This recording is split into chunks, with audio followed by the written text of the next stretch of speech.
Good morning and welcome to Municipal Council on Tuesday, April 22nd. Welcome to the gallery and to staff who are with us this morning. To begin, I would like to acknowledge that we are in Mi'kma'ki, the ancestral and traditional territory of the Mi'kmaq people. Are there any announcements, acknowledgements, or recognitions this morning? Councillor Oikle.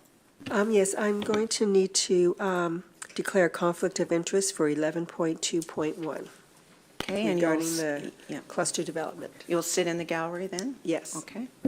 Acknowledgements, Councillor Burns.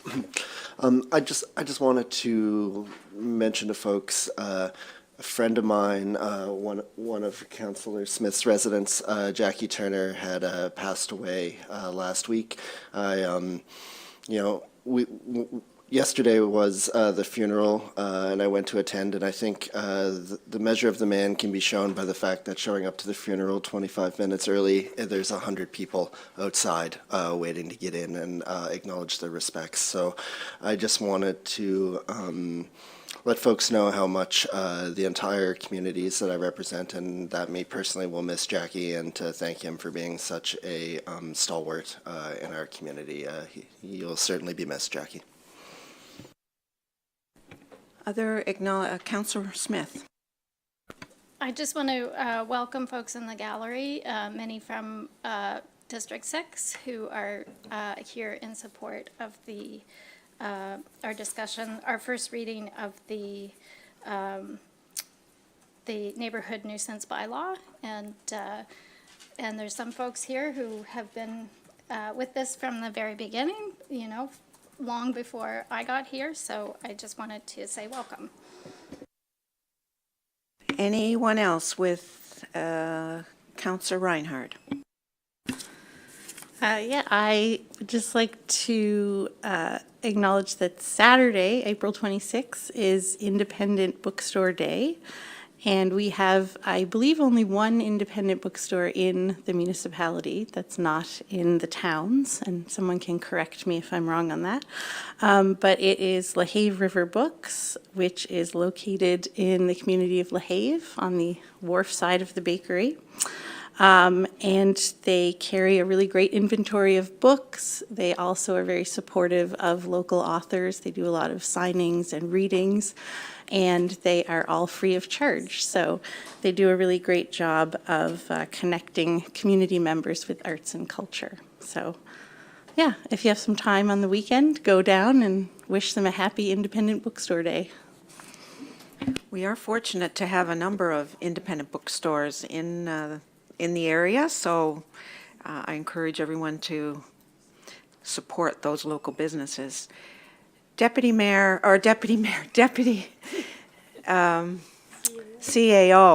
Alec Demerick, would you like to make some introductions? Maybe you'd like to become Deputy Mayor. Absolutely not. No, Thank you very I didn't much. think so. Utmost respect for the work that you do, and I admire appreciating it from this side of the aisle. I would like to introduce to council this morning, we have two policy analysts here on a term with us. They're Jonathan Bertram and Xinwan Wu. They are graduates of the Dalhousie Masters of Public Administration program. They've demonstrated some pretty excellent research, writing and analysis skills, and they'll be helping us develop a draft housing strategy for public engagement and then council approval to guide our decisions. Yeah, welcome, and we'll look forward to the work that you'll do, and it is an important part of what the priorities for this council have been around looking at the housing issue and coming up with a plan for our future. So we'll look forward to your work over the next number of months. Thank you. Any other acknowledgements? We'll begin with public input, and I know that there is some public input today, residents who wish to make comment. Sorry, I'm out of sync already this morning. Too much of a long weekend. Proclamation. So for those who are visiting with us, often at the beginning of council meeting we have a proclamation that recognizes either organizations or special designations in terms of the calendar year. And today we are acknowledging National Volunteer Week. Whereas a significant portion of the Canadian population, totaling 24 million individuals, dedicate their time to various forms of volunteering, contributing an impressive number of nearly 5 billion volunteer hours annually. And whereas within the municipality of the District of Lunenburg, volunteers serve as mentors to our youth, provide support to those experiencing isolation, enhance the beauty of our natural spaces, and engage in fundraising efforts for charitable causes. And whereas the volunteers in the municipality of the District of Lunenburg represent a diverse array of individuals, including families, workers, retirees, and community members of all ages and backgrounds. And whereas the collective efforts of our community volunteers significantly contribute to making the municipality of the District of Lunenburg a more vibrant and desirable place to reside. And whereas it is essential to acknowledge the varied roles undertaken by volunteers in our community, and whereas vital organizations within the municipality, such as the food banks, children's sports organizations, and many other services rely heavily on the dedication of volunteers. And therefore, be it resolved that I, Mayor Elspeth McLean-Weil, on behalf of the municipality of the District of Lunenburg, in recognition of the splendid efforts of our volunteers, do hereby designate the week of April 27th to May 3rd, 2025 as Volunteer Week. And a special thank you to all those who volunteer in so many efforts throughout our municipality. And we will move on. The agenda I will follow, public input. This is an important opportunity for residents within our district to appear at council and make public input. And this is one of several opportunities for the public to engage with council. Residents are welcome to use the public input portion of the meeting, which we have at the beginning of our meetings, to share their thoughts with council on municipal topics that are important to them. We ask that all statements be respectful of members of the public, staff, and council, and we ask that you provide your name and civic address. If you have a question or concern that you would like to have addressed by council, then we ask that you also leave your email address so that we can contact you regarding your question or comment. The chair, that would be me, will respond to questions that can easily be answered. It is at the discretion of the chair to make those recommendations. If your question or concern cannot be answered by me, then it will be handled as followed. We will email you with an answer to your question or response to your concern. And we will provide a summary of answers and responses at a future council meeting under business arising from the minutes. And this will form part of the public record. In this way, we will provide the answers or responses to not only the resident that brought them forward to council, but also becomes public record, and those answers are then available to all residents of MODL.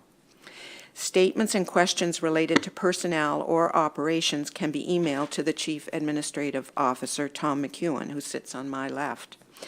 There are 15 minutes allocated for public input, and which we share with the speakers who may want to present this morning.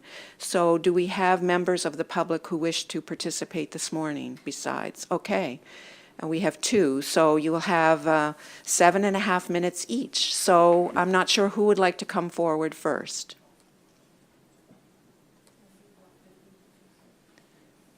Mr. Himmelman.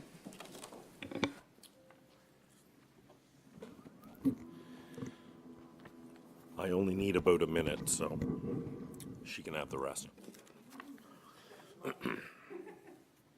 My name's Andrew Himmelman. I live in Newcombeville.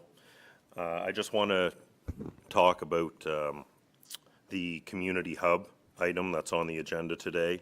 Over the last several months, there's been a couple presentations about food sustainability and how the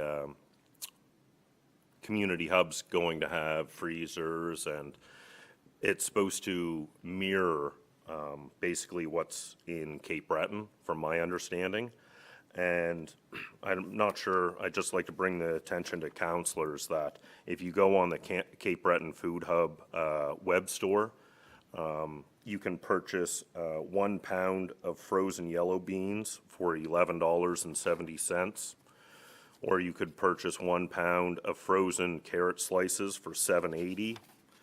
You can also buy 4 sausages for almost $17, and 6 frozen bagels for $9. So when we talk about food sustainability and trying to help our community out price-wise, I'm not sure if this is a direction that our community can afford.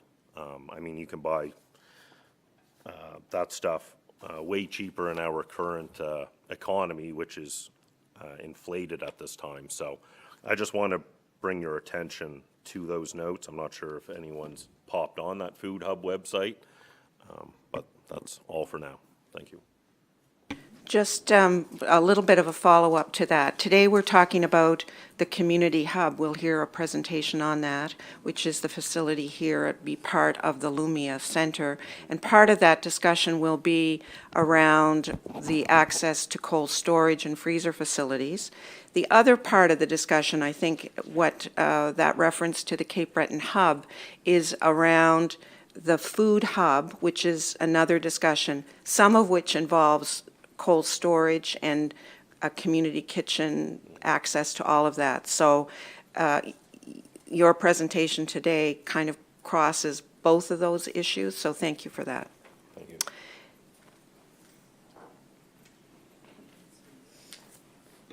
My first time here, so this goes up a little bit. Do I need to do anything? You can move it up using the button. Can you hear me? Do I need to do anything else? Okay. Move, Bring it yeah, up a little? yeah. There we are. Okay. That's probably more comfortable for you. It is. Oh, my goodness, and I can see myself, which is a little freaky. Good morning. I'm Janice Brown, and I live in Conquerall Bank. I don't know, you need my civic address, 398 Highway 331. So I'm in Martin's district. I just came this morning because I wanted to express the support my husband and I want to provide to council for your hard work on the new nuisance bylaw. This isn't something that affects us. We don't have any skin in the game. We have good neighbors, and we've never had an issue dealing with neighbors.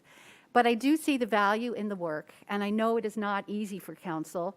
Very often I witness you trying to do progressive things, trying to bring community together, trying to find that good balancing act, and you get a lot of resistance. So really, I'm just here this morning to say thank you. Really appreciate your hard work on this. I do have one I should say I'm a retired lawyer. So as I was reading the bylaw, I had one concern about a provision. I've written to Martin about it, and I actually just forwarded it to you, Madam Mayor, as well, to have a look at it. It's just a legal question I would invite you to look at with your legal counsel to make sure that the bylaw is going to work the way you expect it to, and hope it will. So that's all I wanted to say. Thank you very much, and I hope I can hang around this morning long enough to hear the discussion. I did. I also wanted to say, Madam Mayor, that I did in fact watch the committee video as you suggested. It was really helpful. So thank you again. Nice to meet you in person, Janice. We've corresponded. And anyone, I think that concludes our public input session for this morning. So thank you. And again, an encouragement to any who are listening or in the gallery. It is, because I know there's some people who are with us this morning, this is their first time to be at council. So know that we try to encourage as much conversation as possible and leave time for that at the beginning of each of our meetings. So we will proceed with the approval of our agenda. So, Councillor Smith. Since we have folks in the gallery who are very interested in the first reading of the nuisance bylaw, I'd like to request that we move the first reading, 10.1.1, up to the top of the agenda.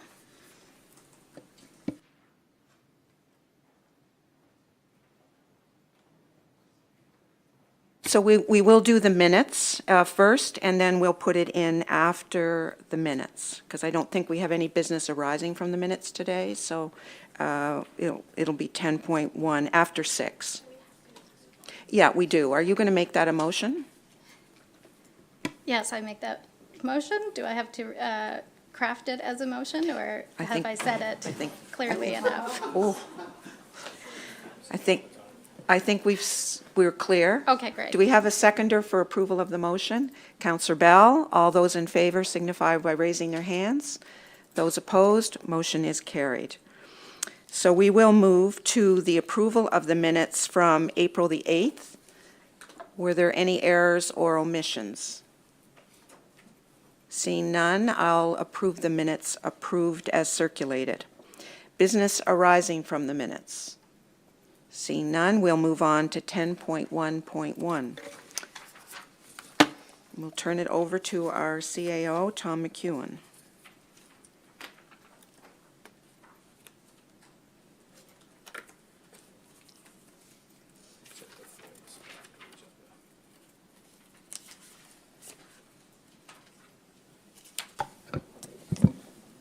Thank you, Mayor. So the item that is on the floor for discussion is the neighborhood nuisance bylaw.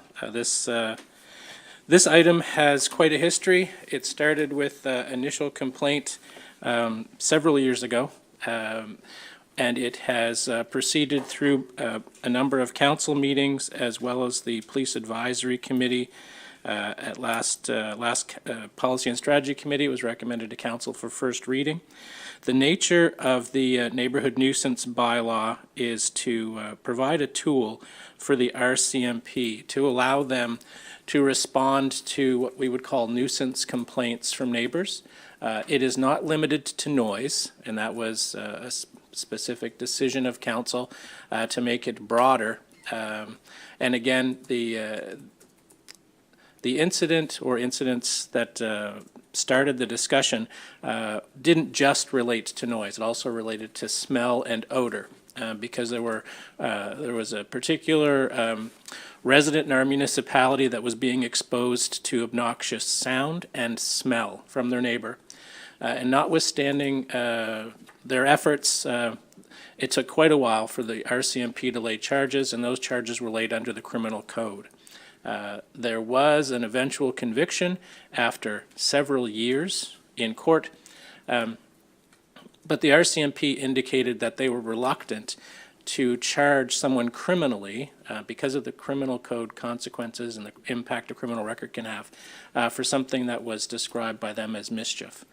So they encouraged the municipality to provide a tool that would allow them to charge an offender with what would in essence be a summary offense ticket. So after a lot of looking into the matter, we finally got to the point where the draft nuisance bylaw, neighborhood nuisance bylaw, is in front of council for consideration for first reading. The bylaw is to a great extent mirrored upon another a rural municipality's bylaw.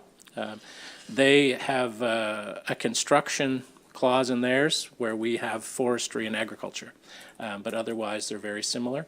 The nature of the offense is a nuisance, and a nuisance generally at law is defined as something that impacts the ability of a resident to enjoy the quiet of their property. Nuisance can be formed by a number of different actions, so it's sound and smell are two of the most common.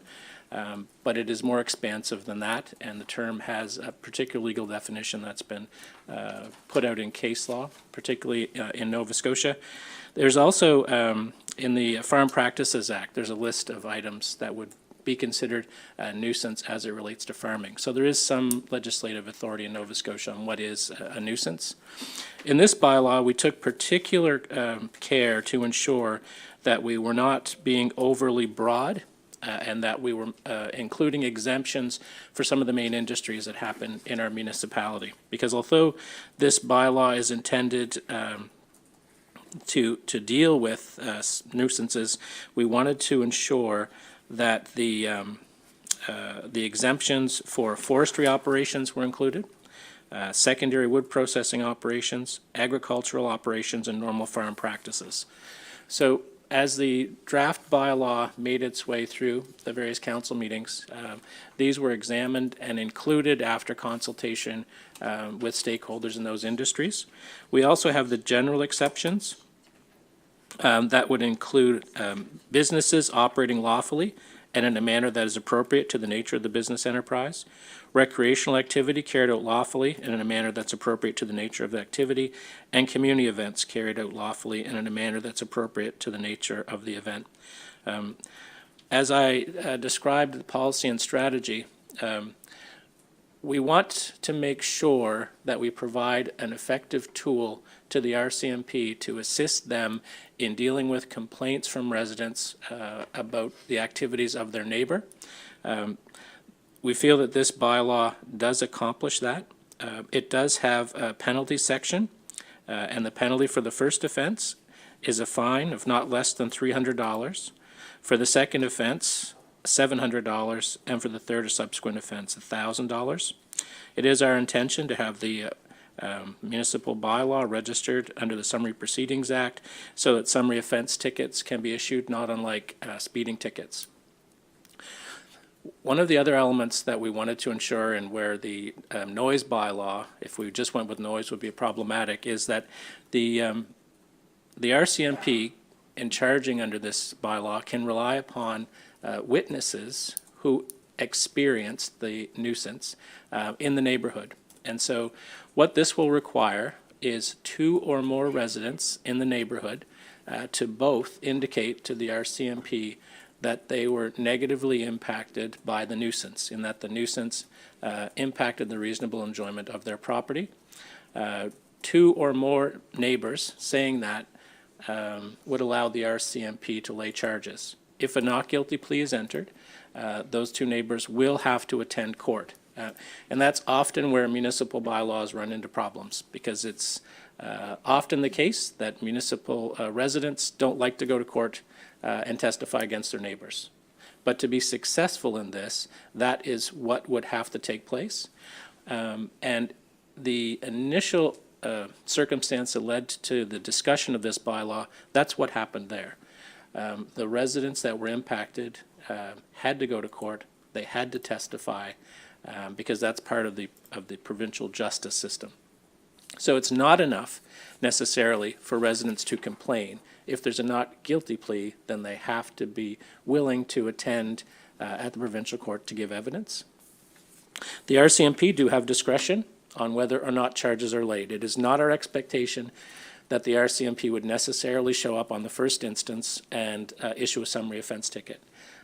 More often the case, the RCMP will show up and try to get compliance through education by bringing the existence of the bylaw and the possibility of a fine to the attention of the resident.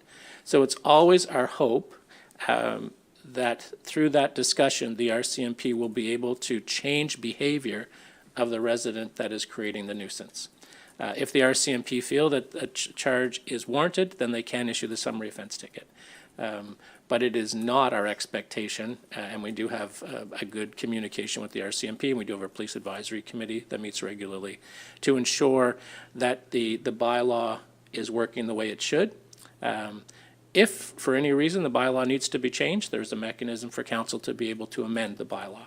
So if we find that some element isn't working the way that we want it to, we do have the ability to change it as we go forward, but we do feel that it's a good starting point, and the bylaw, because it's based upon another municipality's approach, we know that it has had success in provincial court and that it has led to convictions. Again, this is a tool for the RCMP to use. It has been reviewed by Police Advisory Committee. The RCMP District Commander has indicated that it would be useful for them because of their reluctance to issue a criminal code offense for what they see as something that should be handled by a municipal bylaw. If there's any questions, I'd be happy to entertain those at this time. So perhaps we could have the motion put on the floor, and then we can have questions to it from that. Councillor Smith.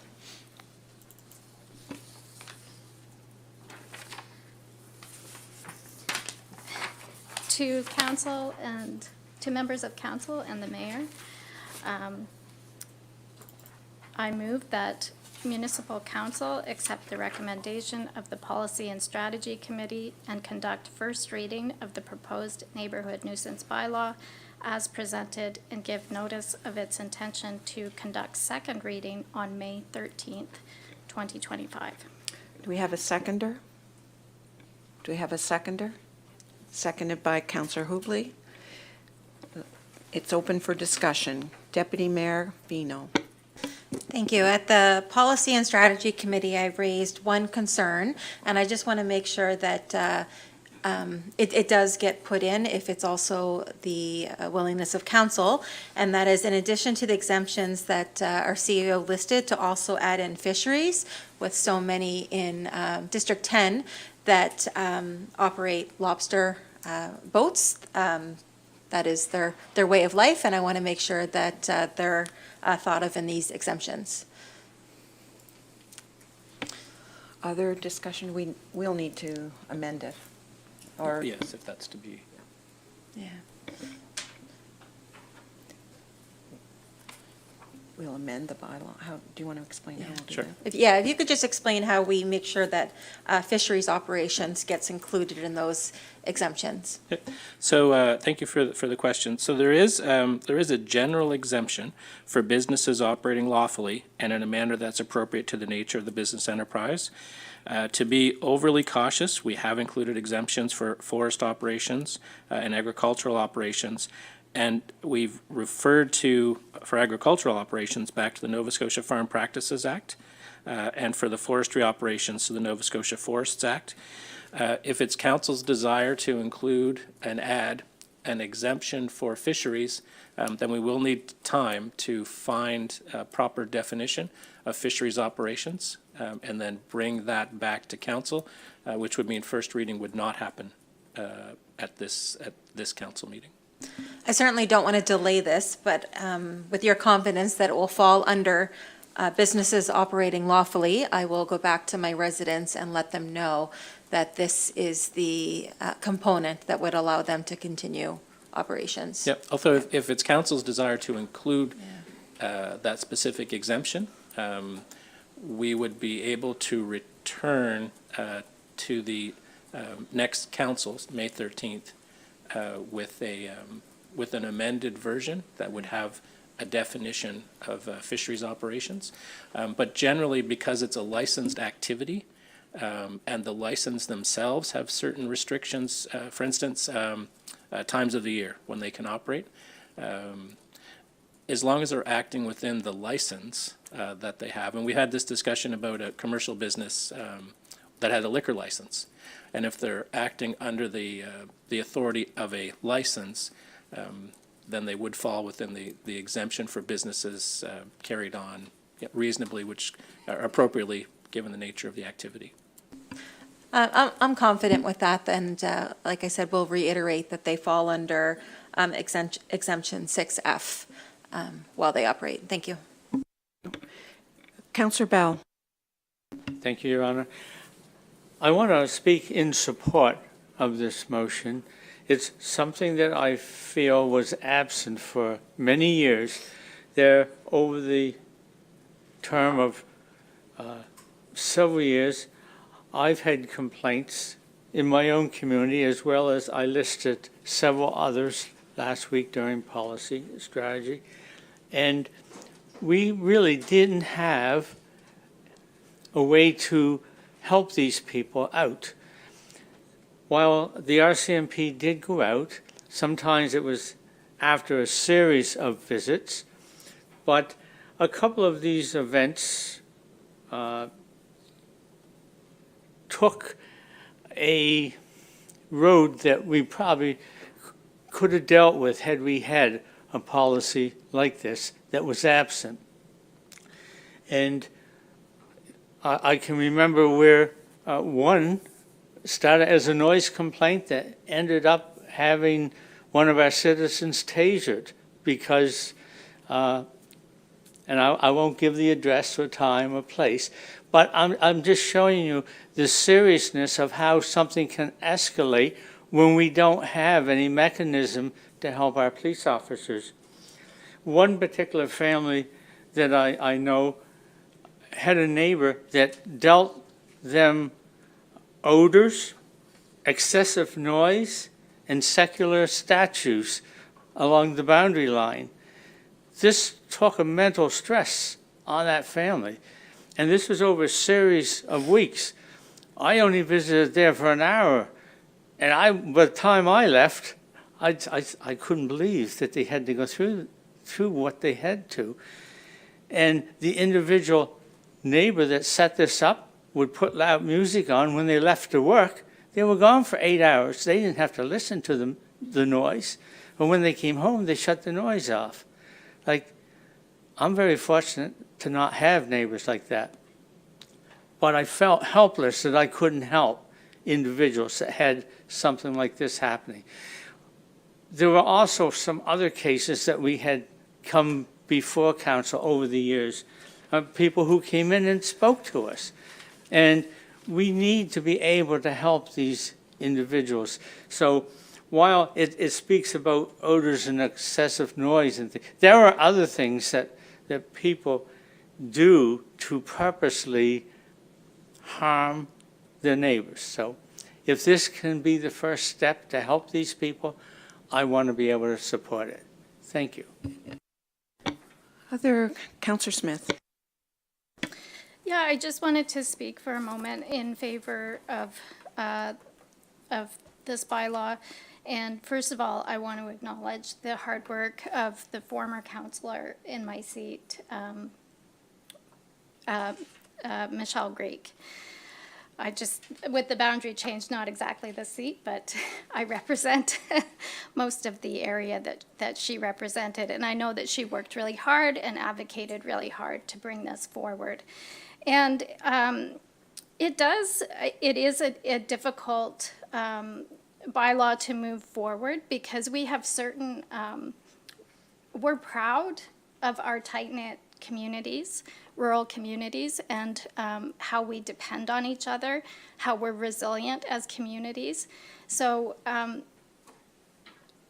we hear a lot back from the public that this is not necessary. This is not who we are. But the fact is that when you're in a position like ours, you do hear of situations which are very, very difficult, in which people's quality of life is shattered by having a neighbor who just will not stop being disrespectful. And for the folks who are going through this, I think that it is our duty to bring this forward. And I feel the CAO has done an excellent job. The previous council did an excellent job preparing this bylaw and introducing it. And all of the things that my residents brought forward against this bylaw have been answered. So questions like, is it fair or too heavy-handed? I actually feel that this is less heavy-handed than the options that the RCMP have at their disposal right now. So to be able to issue a ticket rather than to press charges of criminal mischief is actually less heavy-handed and will have less of an impact over time on the person who receives the ticket. Is it too broad? I feel the CAO has explained this very well. I won't try to reiterate it. Is it too costly? A lot of people were worried that this was going to result in us having to hire another bylaw officer, and we'd have to pay for hours for people to be out at properties. No, it's going to be just a tool that the RCMP can use for calls that they're already for issues that they're already called to. And then the last, will it be effective? And I think the CAO has spoken well to this. It's modeled after a bylaw in Colchester where it has been successfully used to deal with some of these situations. So I'm very happy to support it, to continue the work of the previous councillor, and to to provide a solution to residents who are really, really struggling with bad neighbors. Councillor Moore and then Councillor Reinhardt. Thank you, Your Honor.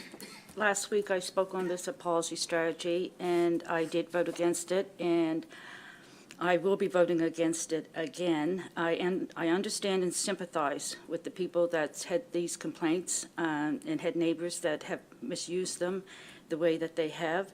I find it very hard to, and these were a handful of complaints, I find it very hard as a municipality that we put in a bylaw that paints the whole municipality with the same broad brush. I feel as though that people are fed up right now with things that's coming down the pipe with land use planning and everything that's inland.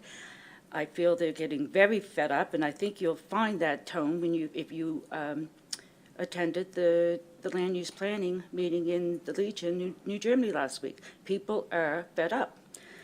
So I feel for this. I feel as though that it's going to be a stretch of resources for the RCMP, even though they said, you know, it's a tool they can use. I see in some areas, I'm not talking about anybody else's districts, my district, I see in some areas where this will be abused. It will be a way of just the pettiness that's going on between some neighbors, and it will be irrelevant to the bylaw, and the RCMP will have to go out and check it out and all this kind of stuff. And I just feel so right now that it's something that people are just tired of rules. Thank you. Councillor Reinhardt. Thank you. I spoke in favor of the bill last week, so I won't repeat that, but it echoed some of the things that other councillors have said today. I just have a question for clarification about, there's some exemptions in the bylaw for agricultural and farming. Does that only apply to like industry? If you have a farm that is, profitable. And the reason I'm asking is because a concern was raised with me about, a lot of people in this area have backyard farms, chickens, pigs, what have you. And they were worried that this might be used by neighbors who didn't really like, that happening next door to them. So if you could provide some clarification on that, that would be great. Sure. Thank you for the question. So when it comes to, in particular to the farm practices, so by statute, farm practices that fall within the legislation are already protected from nuisance. What we have done is adopted the same definition, not application. So it is intended to apply more broadly than the Farm Practices Act. If we were using the same act, it would be a redundancy because they already have the coverage. So the farm practice, only the definition as contained in the legislation would apply, and that relates to certain activities. I would be cautious, though, that it depends upon the reasonableness. So if you are doing a backyard farm and you are not following best practices, for instance, with respect to manure, and you were to have a pile that was just excessive, you may fall outside of the exception because of the reasonableness of the action. So it is not intended to be just a blanket exception. There's a reasonableness component to it I guess at the high level, we expect all of our residents to act respectfully towards their neighbors. And generally, if you're doing that, you have nothing to be concerned about from this bylaw. It's those circumstances where the action becomes completely and utterly unreasonable. And unfortunately, we have had some instances where those actions have been reported to council by residents who have come forward to say, basically, you wouldn't believe what I've had to put up with. And the RCMP are telling me that they have no tool to address it. So in essence, that's what we're responding to. And that is, I think, the goal of the bylaw. And the RCMP have indicated that that's how they will use it.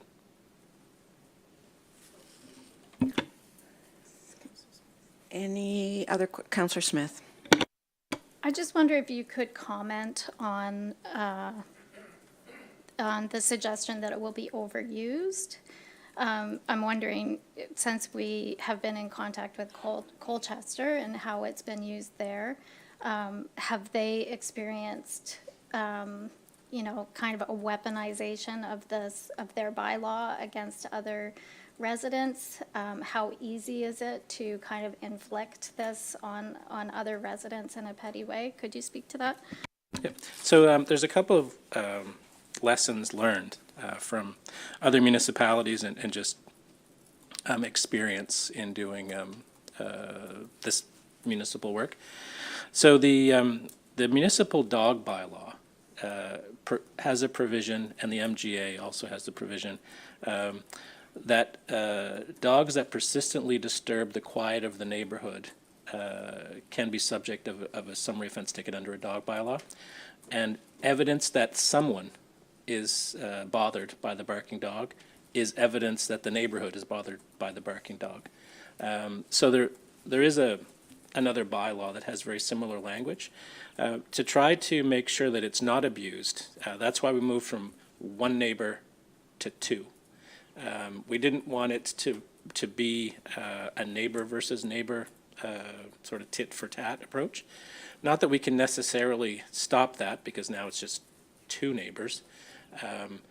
But we are comfortable and confident in relying upon the discretion of the RCMP, who get to make that initial determination on whether or not a charge should be laid. And then the next layer of discretion is the prosecution, and whether there's a reasonable prospect of conviction. And if there isn't, then the prosecutor can pull the charge. So there are some protections in place. All bylaws and laws can be abused if people are intended to do that. But we think we've set it up in a way by making it, adding the reasonableness component, defining what is appropriate, looking at two neighbors in the neighborhood, knowing that if two people are bothered, likely others are bothered by sight, sound, or whatever forms a nuisance. So we think we have covered it to the extent that we can. We did consider expanding beyond two, but that we didn't want to put the threshold too high because we are a rural municipality and neighbors can be some distance away. We thought that was a reasonable compromise. Any other questions? Councillor Smith. Sorry, could I just ask you to lay out what's next after the first reading for those for the folks in the gallery? So first reading would take place, and then second reading is May 13th. We'd have an information session or circulate material. If council wants to change, substantial change, it would be better to do it today than wait and try to do it on the 13th and restart the process. So what we're asking for council, and what policy and strategy recommended, was council do first reading today. Then we'll give notice of second reading, and second reading will take place on May 13th. If there's substantial changes to be made, so if, for instance, a council member decides between today and the 13th that, for instance, fishing operations should be a specifically defined provision, if that's brought back, then we'll have to go back to first reading. But it's the expectation is after first reading there will be no further changes, and that it'll be in place. After it's adopted fully, we will register it with the province under the Summary Proceedings Act. That will allow the RCMP to issue summary offense tickets, like a speeding ticket, to people that give them a mechanism for an automatic conviction. So that's sort of the next step after it's adopted. That does take some time. It doesn't sound like it should, but it does. Deputy Mayor Vino, and then Councillor Bell. Just on to what you said about the process. After summary offense tickets are issued, is there any communication back to council or the counselor for the area on complaints within the district? Would it come to police advisory board? Just wondering afterwards what happens. During the police advisory, we get an update on matters that the RCMP have been dealt with. The issuing of the summary offense ticket generally would not be brought back to the attention of council. If there's a not guilty plea and a trial is scheduled, then we would be notified. So for that process, if it got to the summary offense tickets and they were registered, and the RCMP issued a summary offense ticket, and the person charged entered a not guilty plea, so they challenged the ticket, then a trial would be scheduled, and then we would be advised of the trial date.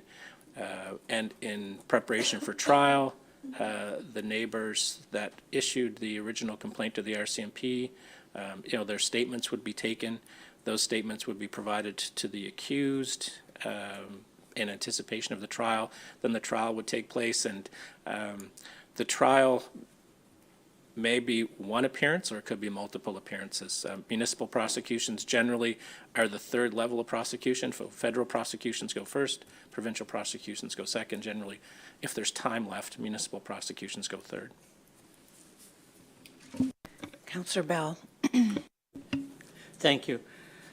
I don't see substantial changes being needed. I think most of our questions was answered satisfactory here.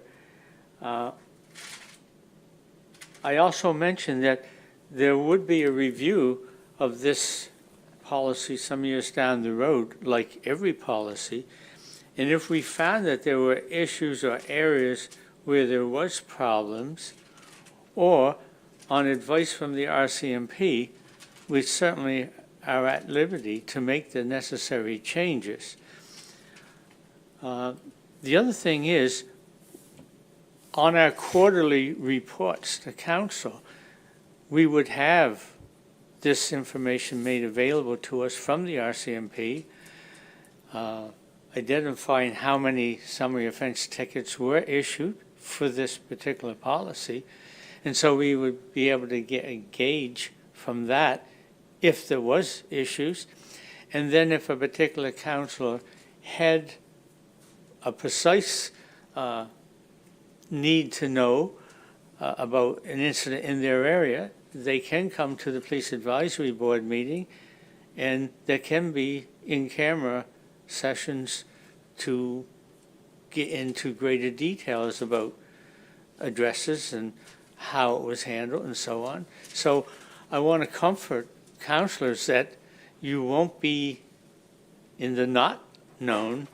You will have the information made available to you if there is a problem in your area. Okay, I think we've had a really good discussion and a good explanation, and I thank Tom for the details. It's great to have a lawyer who can offer the legal background that we needed for some of the questions that have been posed. So if I could have a councillor bring forth the motion, or the motion's on the floor, yes, sorry.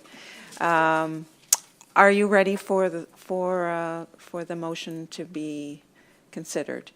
All those in favor signify by raising their hand. Those opposed? Those opposed are Councillor Moore and Councillor Burns. The motion is passed. So thank you all. We will move on to continue with our agenda, and next on our agenda is awarding of tenders and RFPs, and I would ask Mr. Burgess and Mr. Richardson to come forward with the first consideration.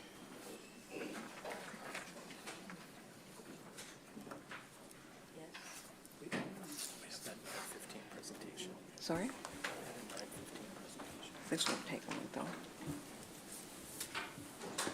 Go ahead. Good morning, Mayor and Council. I'm Tyler Richardson, Municipal Engineer here at the municipality, and with me is Jamie Burgess, Senior Municipal Engineer. And our first tender is Award of Tender 2024-01002, Grass and Brush Cutting on Municipal Public Roads and Properties. This tender was issued on March 20th, 2025, and closed on April 10th, 2025 at 2 p.m. local time. 3 bids were received by the tender deadline, with 1 bid not meeting the mandatory submission requirements. This tender will provide grass trimming on municipal properties and brush removal services along the ditch line for municipal roads. The received bids are summarized in the table below. Allowance for the cost of this tender has been included in the operating budget for this year. Awarding the grass and brush cutting on municipal roads and properties tender to Gerhardt's Property Improvement Limited will ensure municipal public roads are maintained in good condition.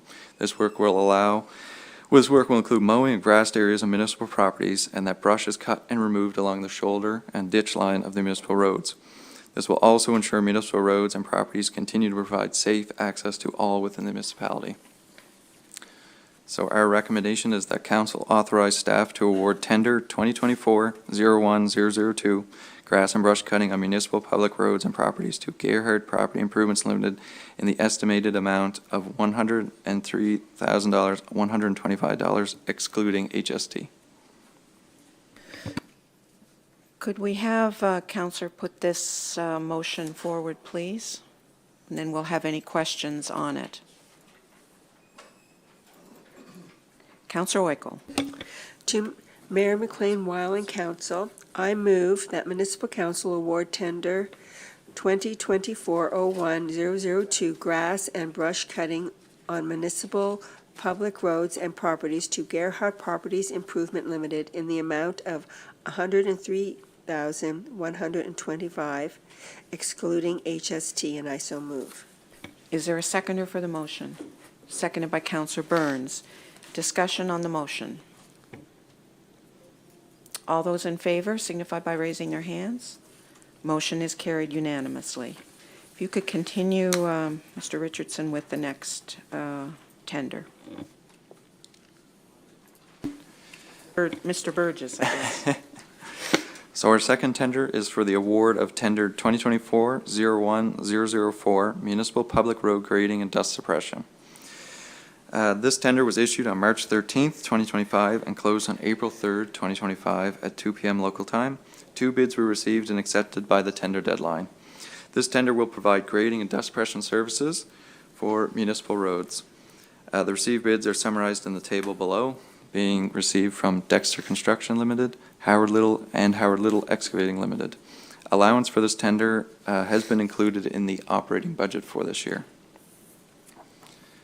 The Municipal Public Road Grading and Dust Suppression to Howard Little Excavating Limited will ensure municipal public roads are maintained in good condition. This work will include grading and application of a dust suppressant on the travel service of municipal roads, which will ensure municipal roads continue to provide safe access to everyone within the municipality and limit dust formation. Our recommendation is that council authorize staff to award tender 2024-01004 Municipal Public Road Grading and Dust Suppression to Howard Little Excavating Limited for the estimated amount of $206,790, excluding HST. Thank you. Do we have a councillor prepared to put this motion on the floor? Councillor Oikel. To Mayor McLean Weil and members of council, I move that Municipal Council award tender 2024-01004 Municipal Road Grading and Dust Suppression to Howard Little Excavating Limited in the amount of $206,790, excluding HST, and I so move. Do we have a seconder? Councillor Bell. Is there discussion on the motion? All those in favor signify by raising their hand. Motion is carried unanimously. Thank you. We will move to Ms. Hopper. Louise is here to present from Public Health. Louise is an active member of our community. We see her at lots of events, but today she's here in her professional capacity with public health. So welcome, Louise.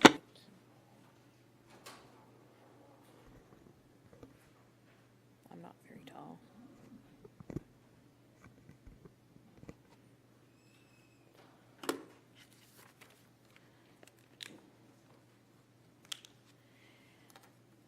Good morning, everyone. Is it on? Okay. Good morning, everyone.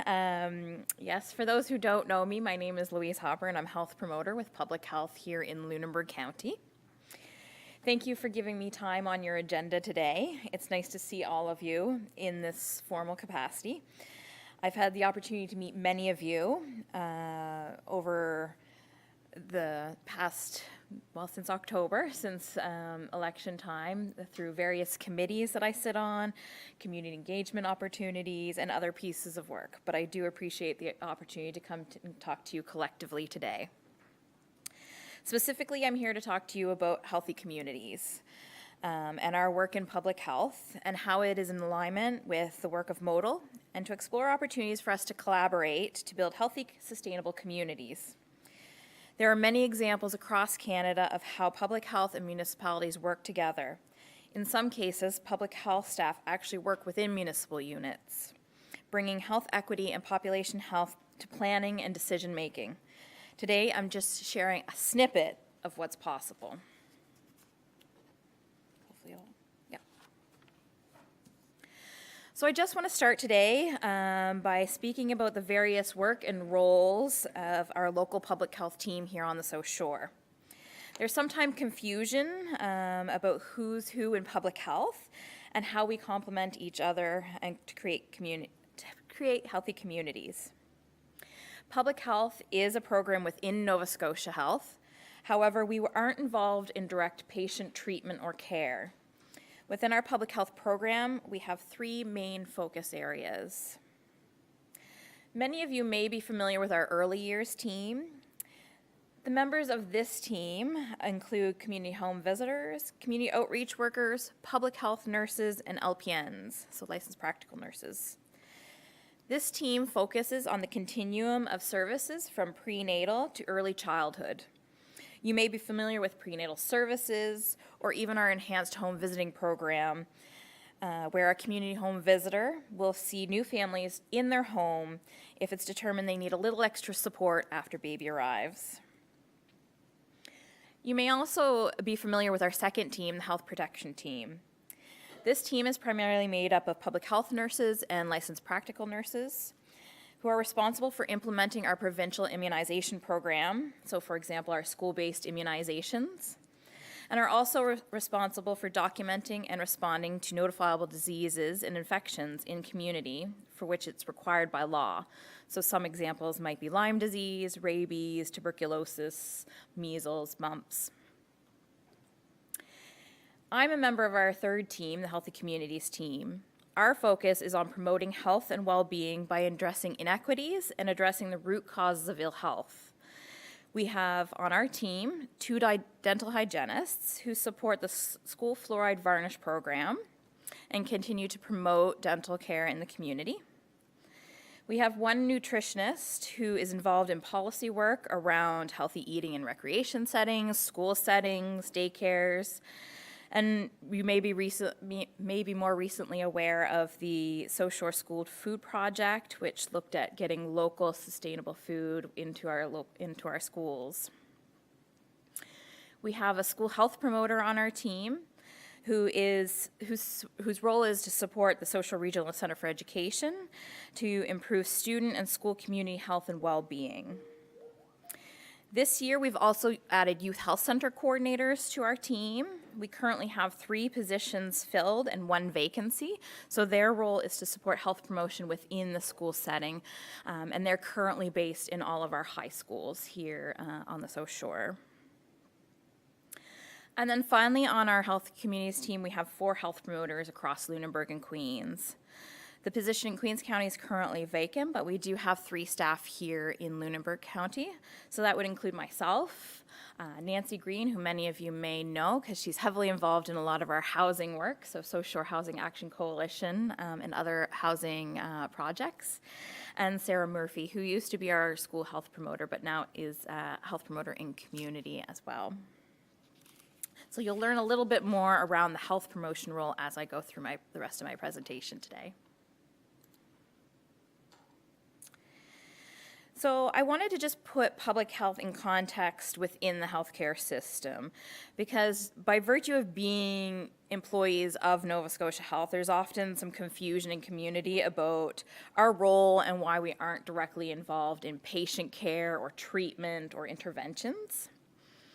So where public health differs from the other health professionals in our system is that we focus on the health of populations, so not individual health. So while most of our acute care health system is directly looking at the health of an individual, so whether it's illness, disease, injury, we focus on those upstream root causes of ill health. So our mission within public health is to understand the health of our community and act together to improve the health of the population.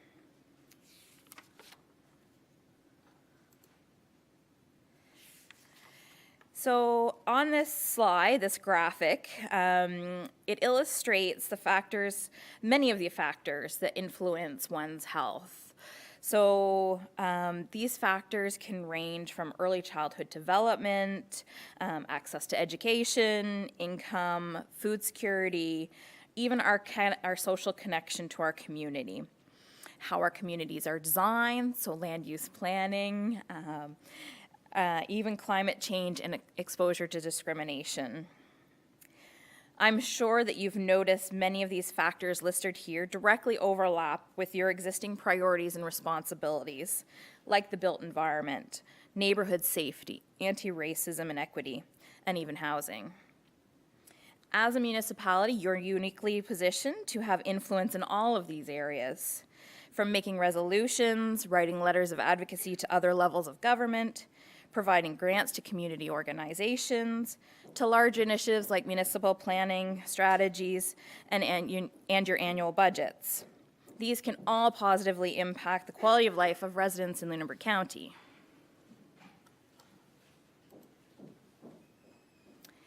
So I'm not sure how many of you have seen this graphic before, but this is the health impact pyramid. And it really helps to articulate how public health works upstream to deal with the root causes of ill health. So I won't spend too much time of it, but I did want to draw your attention to kind of the extremities of this health impact pyramid. So at the top, where it says smaller impact, here's where, when you think about the continuum of health services, you have counseling and education. So this could look like a eating healthy campaign, or telling people, get those 30 minutes of physical activity a day. So you're providing health information to folks. This is obviously very important. We all need to know it's not healthy to drink alcohol and eat fried foods, but it doesn't necessarily influence our behavior because it doesn't take into account our income, our housing situation, our social connections and support. So, doesn't matter how much good information we have if we don't have the supports to actually act on that information. It may not actually influence our overall health. And oftentimes these interventions are very costly because it's a one-on-one.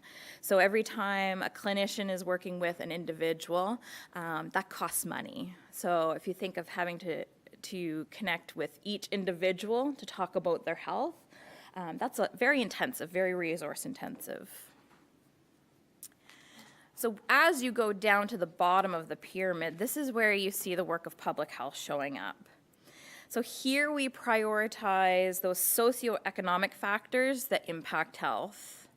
So we know from many years of data and research that individuals who experience poverty, lower education, experience homelessness, or live in substandard housing, those who face racism and discrimination, are all at a greater risk for health disparities and poor health outcomes.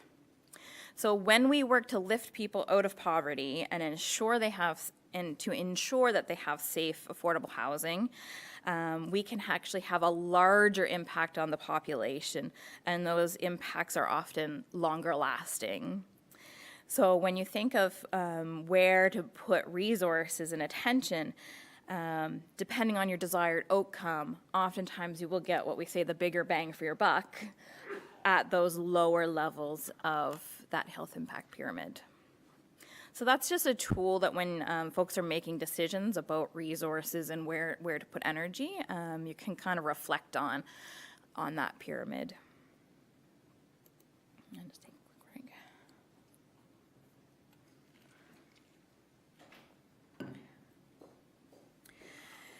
So now I want to get into a little bit of sharing actually what does health promotion work look like in our community. So within public health, we do all of our work in partnership, both internally to our own health system, but also in community. So I'm going to highlight some of the skills and roles and expertise that we can bring to partnerships, including how we could possibly work with your municipality. So one of the sort of skills or areas where we work is around assessing community health. So as public health, we work to assess the health of our community and use data to influence policy and decision-making, program delivery, and resource distribution. So we can support knowledge translation for our partners, which might look like accessing existing data sources, supporting local data collection, creating data resources, data briefs, policy briefs, and much more. So it's really about getting an understanding of what are the health inequities and inequalities in our community. So painting that picture. We also work in community mobilization and engagement. So this might look like building community understanding and community action around advocacy. We also work in developing strategic partnerships. So as I've noted before, we don't do our work in isolation in public health. We're always out there working with partners. So, because many of the issues that we work on, housing, poverty, they're very complex and they do require a whole of society approach.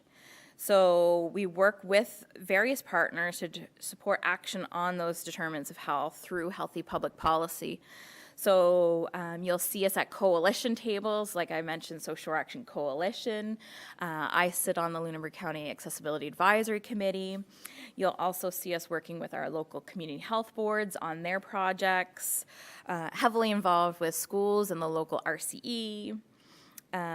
You've seen me pop up at various municipal events and engagements, and we do work with nonprofits and other service providers. So we're always out there navigating and developing strategic partnerships. And finally, we work to advocate for healthy public policy. So this can include supporting new policy development, conducting health impact assessments to support decision-making, and collaborating on advocacy initiatives. So those are sort of the areas where we work. Just to bring it down to the local level, I have included in this slide some examples of what that actually looks like on the ground. And also in the package that you would have received, there is this 2-page handout. This was developed by developed provincially for us as public health. So it has some examples, but I wanted here to give some real tangible, like Lunenburg County-based scenarios of where public health has worked with partners or with your municipality or other municipalities. So one example under assessing community health is hopefully you're aware, but if not, in November, there was a service and community-based homelessness count conducted in the whole western end of Nova Scotia. So myself and some other colleagues supported that here in Lunenburg County. So very soon, there will be a report highlighting what we found during that homelessness count here in Lunenburg County. And that data will be available for municipal units, for non-for-profits, for the community. That data is community-owned. So we were heavily involved in helping the researchers at Acadia with that homelessness count. So developing strategic partnerships, this is always ongoing work for us, and it looks different depending on the time of year and what's happening. But as I mentioned, we do strike, ongoing relationships with our community health boards. They're one of our key partners. Again, the Regional Center for Education, Social Housing Action Coalition, and so on the ground, even municipalities. I've worked here locally with some of our staff and counselors on various projects over the past while, probably since COVID. COVID throws for a little bit of a loop there, but since then we've been back doing this work exclusively. So under policy development, a couple real tangible examples for here was recently myself and a colleague provided some recommendations in input into the Osprey Village rezoning, so using a health equity public health lens, supporting the planning department with some public health based recommendations around, if you rezone to from this type of zoning to this type of zoning, what are the things that you should consider in terms of the impact on health. Similarly, we did a housing and health brief for the town of Bridgewater, so specifically in terms of their shelters and supportive housing and how important housing is to health, so that they would have kind of that evidence brief as part of their decision-making process. So in terms of advocacy and policy development, we're there to be able to bring some of those best practices, those evidence, data, and public health-based recommendations to your decision-making process. And then community mobilization. A very recent example is myself and several colleagues have been working with the local community health board and the Bridgewater United Church around a series of conversations called Thinking Beyond Band-Aids. And I know a few from this council had the opportunity to participate in that first conversation. So, for us, it's about how do we support our community partners to kind of mobilize energy, some passion around some of these big issues, and supporting our community to work towards sustainable solutions. So we're able to kind of work with those partners to help them bring folks together to have conversations. There's lots more examples, but I just wanted to highlight a few key ones for you so you could kind of get a sense of how, as public health staff, we can support your municipality. So the last two slides, I took the opportunity to take a look at your recently adopted strategic priorities. And I wanted to share a couple examples of how specifically myself or our members of our team could potentially support your council staff as you move forward with implementing work around these strategic priorities. So the first one I looked at was the infrastructure upgrades, expansion, and management. Now, initially you might think, well, what does public health really care about infrastructure upgrades? But under that strategic priority, you have, and I was glad to hear that there's some folks who are maybe engaged in helping develop a regional housing strategy. So public health would certainly be interested in being a key partner in that work. So if you move forward with a housing strategy, we would certainly be able to offer our support and input around that piece of work. We are actively involved in things like accessibility, equitable recreation access, active transportation. So those types of infrastructure upgrades, expansion, management. So we'd certainly be happy to be involved there. And always interested in providing input, whether it's stakeholder engagements, requests directly to us for input around, again, like rezoning, the community hub. We attended that engagement session, so just to bring that public health lens. Regional economic development. So we're very interested in continuing to provide recommendations into the municipal planning strategy, land use bylaws, and rezoning, and bringing the public health evidence. So particularly with an economic development lens. So obviously industry, there's some nuances around health in terms of where industries are placed in conjunction with housing and those types of things. So we can bring those reflections to that work. And also, there's a lot of evidence bubbling around well-being economies to promote health and mitigate negative health and environmental impacts. So, we always want to talk about strong economic development, but sometimes economic development can come with unintended health harms, depending on what those economies are based on.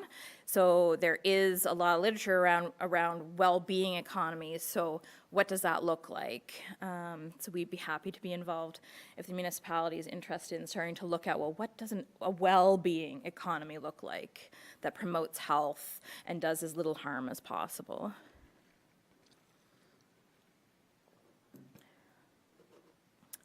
And then finally, the last one, so quality of life. I think that's where people mostly see public health, but we obviously, like I've indicated, we're much broader than just looking at a quality of life priority. But we talk a lot in public health about addressing isolation and loneliness. Social connectedness is huge in providing people with the capacity to address their own health. So I know in talking with some folks here at the municipality, there are conversations around how do we create social connected, increase that social fabric of our communities again. So we'd be eager to be part of those conversations. And continuing to support equity and accessibility initiatives. So I've worked quite closely with Ellen Johnson and Jen Roberts around some of their work. So continuing to support them in their roles going forward. Climate change, so public health, we are just in the process of actually developing our own climate change framework within public health in Nova Scotia. So it would be great timing for us to explore what our support might look like for municipal units. So knowing that you have a climate change action plan, continuing to explore with staff and council about, what role or what support could we provide there. Reviewing policies and strategies using a climate and equity lens, and also bringing an equity lens to emergency planning. So there is a role for public health in emergency planning. One of the great examples I heard at a conference was of when the wildfires were there in Alberta, was that people were displaced and rehomed. But when they were displaced, families were getting split up. So children were maybe separated from their parents, or all these number of things that were happening as people were getting displaced. But there really wasn't kind of an equity lens put on, it was just basically like get people in homes. That was we need to get people in homes, but not thinking about the impact of where those people were placed on kind of people who were already experiencing great trauma. So there's a lens we can bring to emergency planning. And then finally, the last one, communication and engagement. I know this is a big one for me, for modl, around kind of creating that open communication with community. So we are certainly there to support connection to community, organizations, diverse populations in our community. And also regularly connect with staff and council to share insights on community needs. local initiatives and identify populations for collaboration. So we're always here to kind of share what we're seeing in community and how perhaps modl can connect with potentially communities that maybe you haven't had an opportunity to connect with in the past.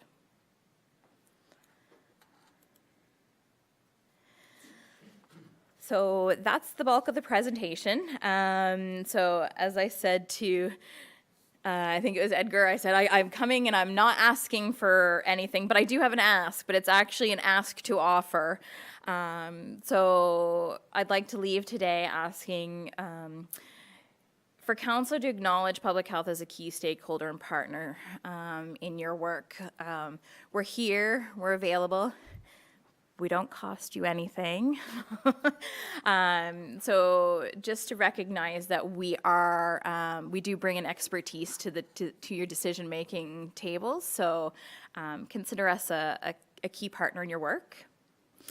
I would like to request, I guess perhaps the invitation goes through the CAO, I'm not sure, but I put the CAO to invite public health staff to meet with your senior staff to explore, to continue. I've highlighted some examples of where we could support the municipality, but to actually meet with staff officially to explore where there are opportunities for collaboration. Right now we do engage with some folks within your staff ad hoc, as needed, but kind of to make that relationship formalized.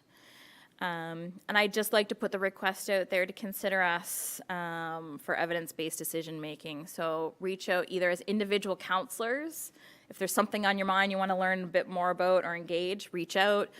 As council, as staff, we're here, within our capacity to support municipal units.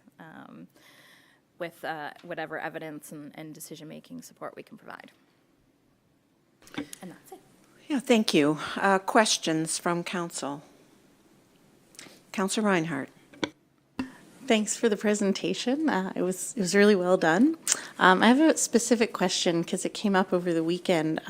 People wondering about what resources might exist for people who may have well water safety issues or radon issues. So if they were wondering if there was any support there.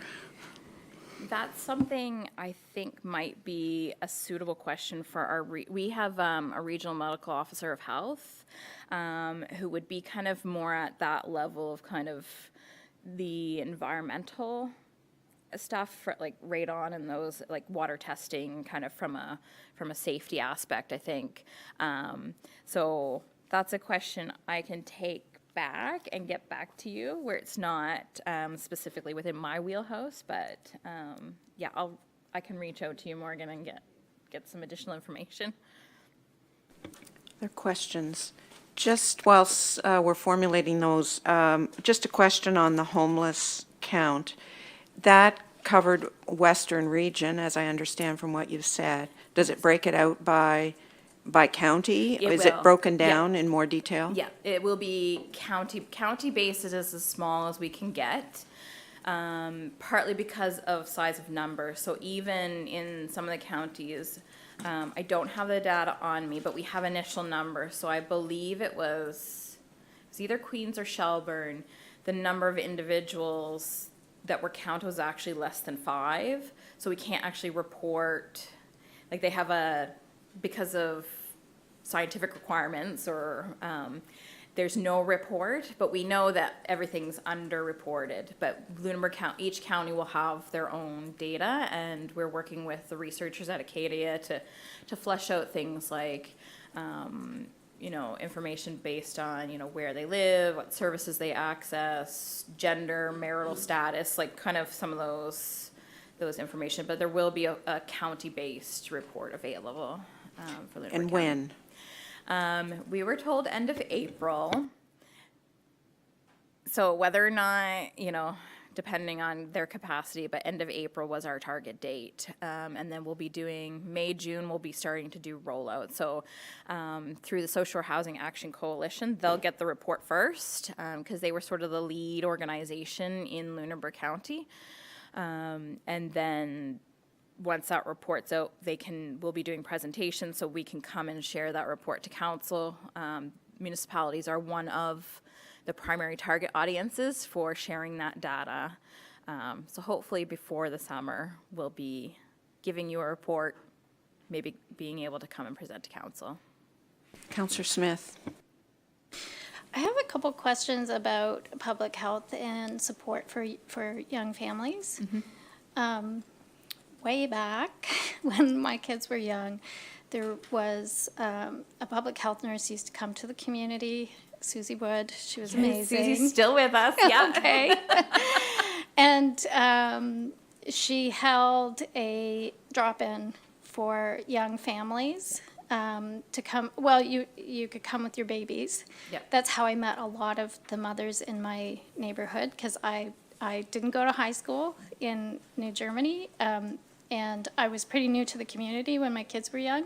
So I met a lot of people through that group. I got a lot of great education. Susie immunized my kids. And I will admit, I was a bit hesitant around vaccines when my kids were really young, and Susie's education and her patience was amazing. Yeah. And I credit her with my kids being fully immunized when they were young. That program, and the other concern I have is around prenatal classes. Because when I was raising my kids, I also had access to in-person prenatal classes. And those, as you know, speaking to quality of life and building community, those two programs were really essential for me as a young mother. So I'm just wondering if you could speak to like what's available now to young families in communities. And yeah, or maybe those programs are still existing and I don't know about them. So they do exist, most of them not within public health anymore. So what ended up happening, and this actually was restructured just as I was having my second child. So I went through the experience of having the prenatal CAS and the baby groups at public health office. And so one of the shifts that has happened within public health, within our early years sort of program, is that they've started targeting more the higher risk, higher needs families. So what ends up happening is prenatally,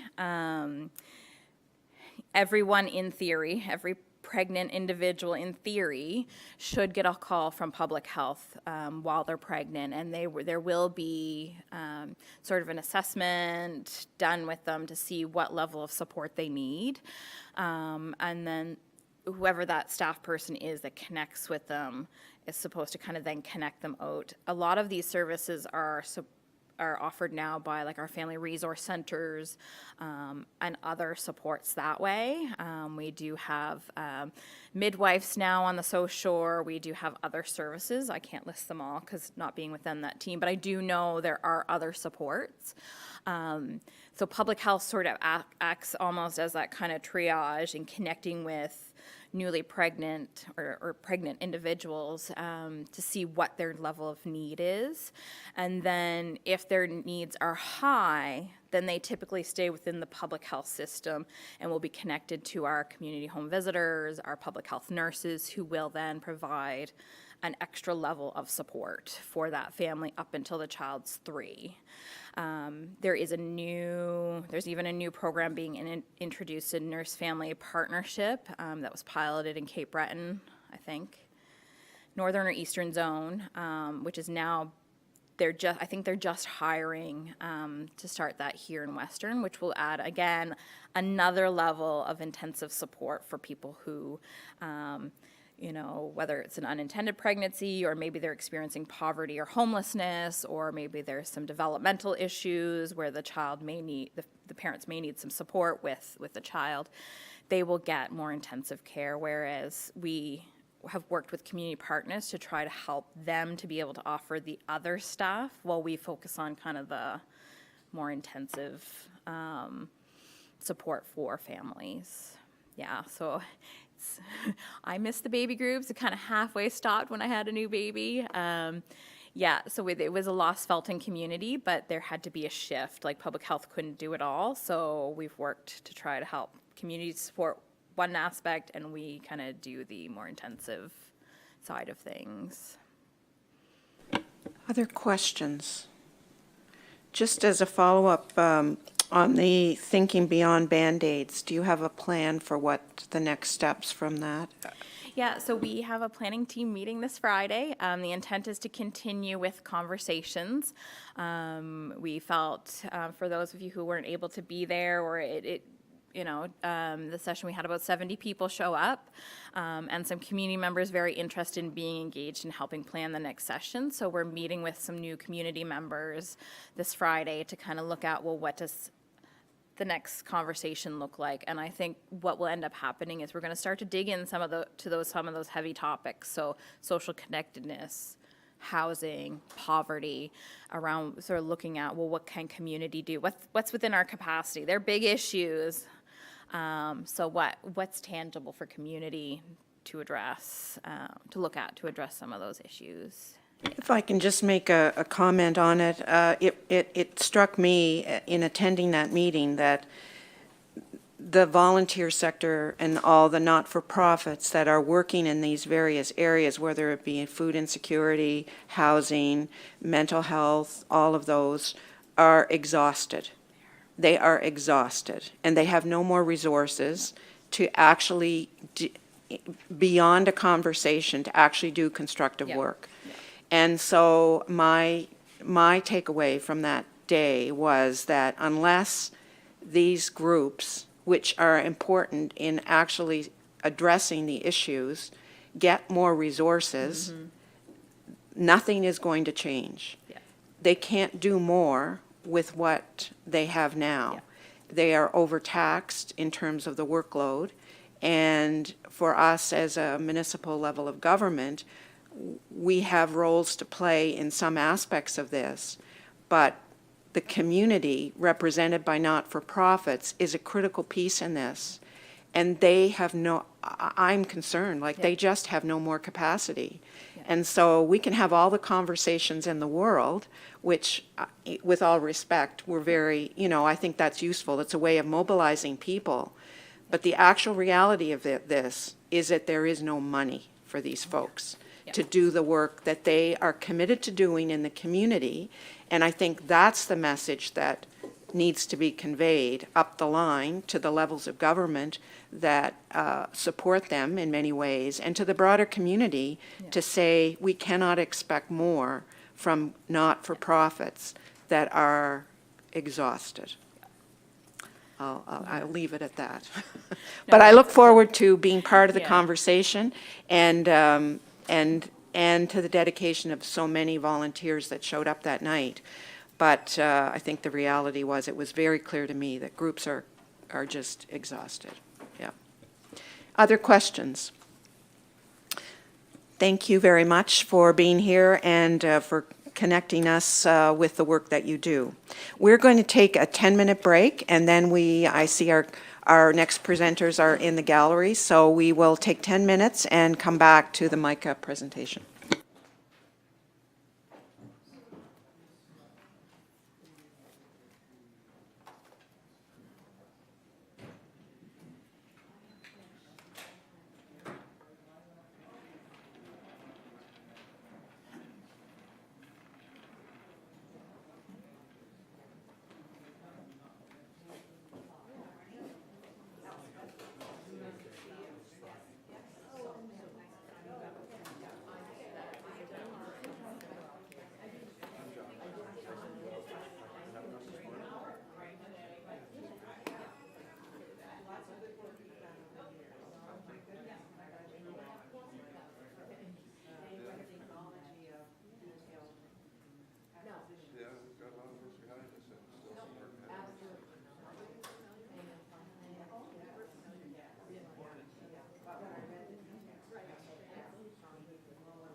up and down. Oh, yeah. Yeah, that'll move it up and down. So, and then, Yeah, so and it's that just a will matter just- of, Yeah, that will just click along. oh, perfect. No, thank you, Okay, Elizabeth, good. so thank you for having us this morning. Yeah. And, you know, I guess you can go forward and back on this, can you? Yeah, yeah, there you go. Where's back? Just,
While we're reassembling, there's a couple of things that I want to make sure are on the record, and that was regrets from Councillor Brooks and Councillor DeLong, who are not with us today.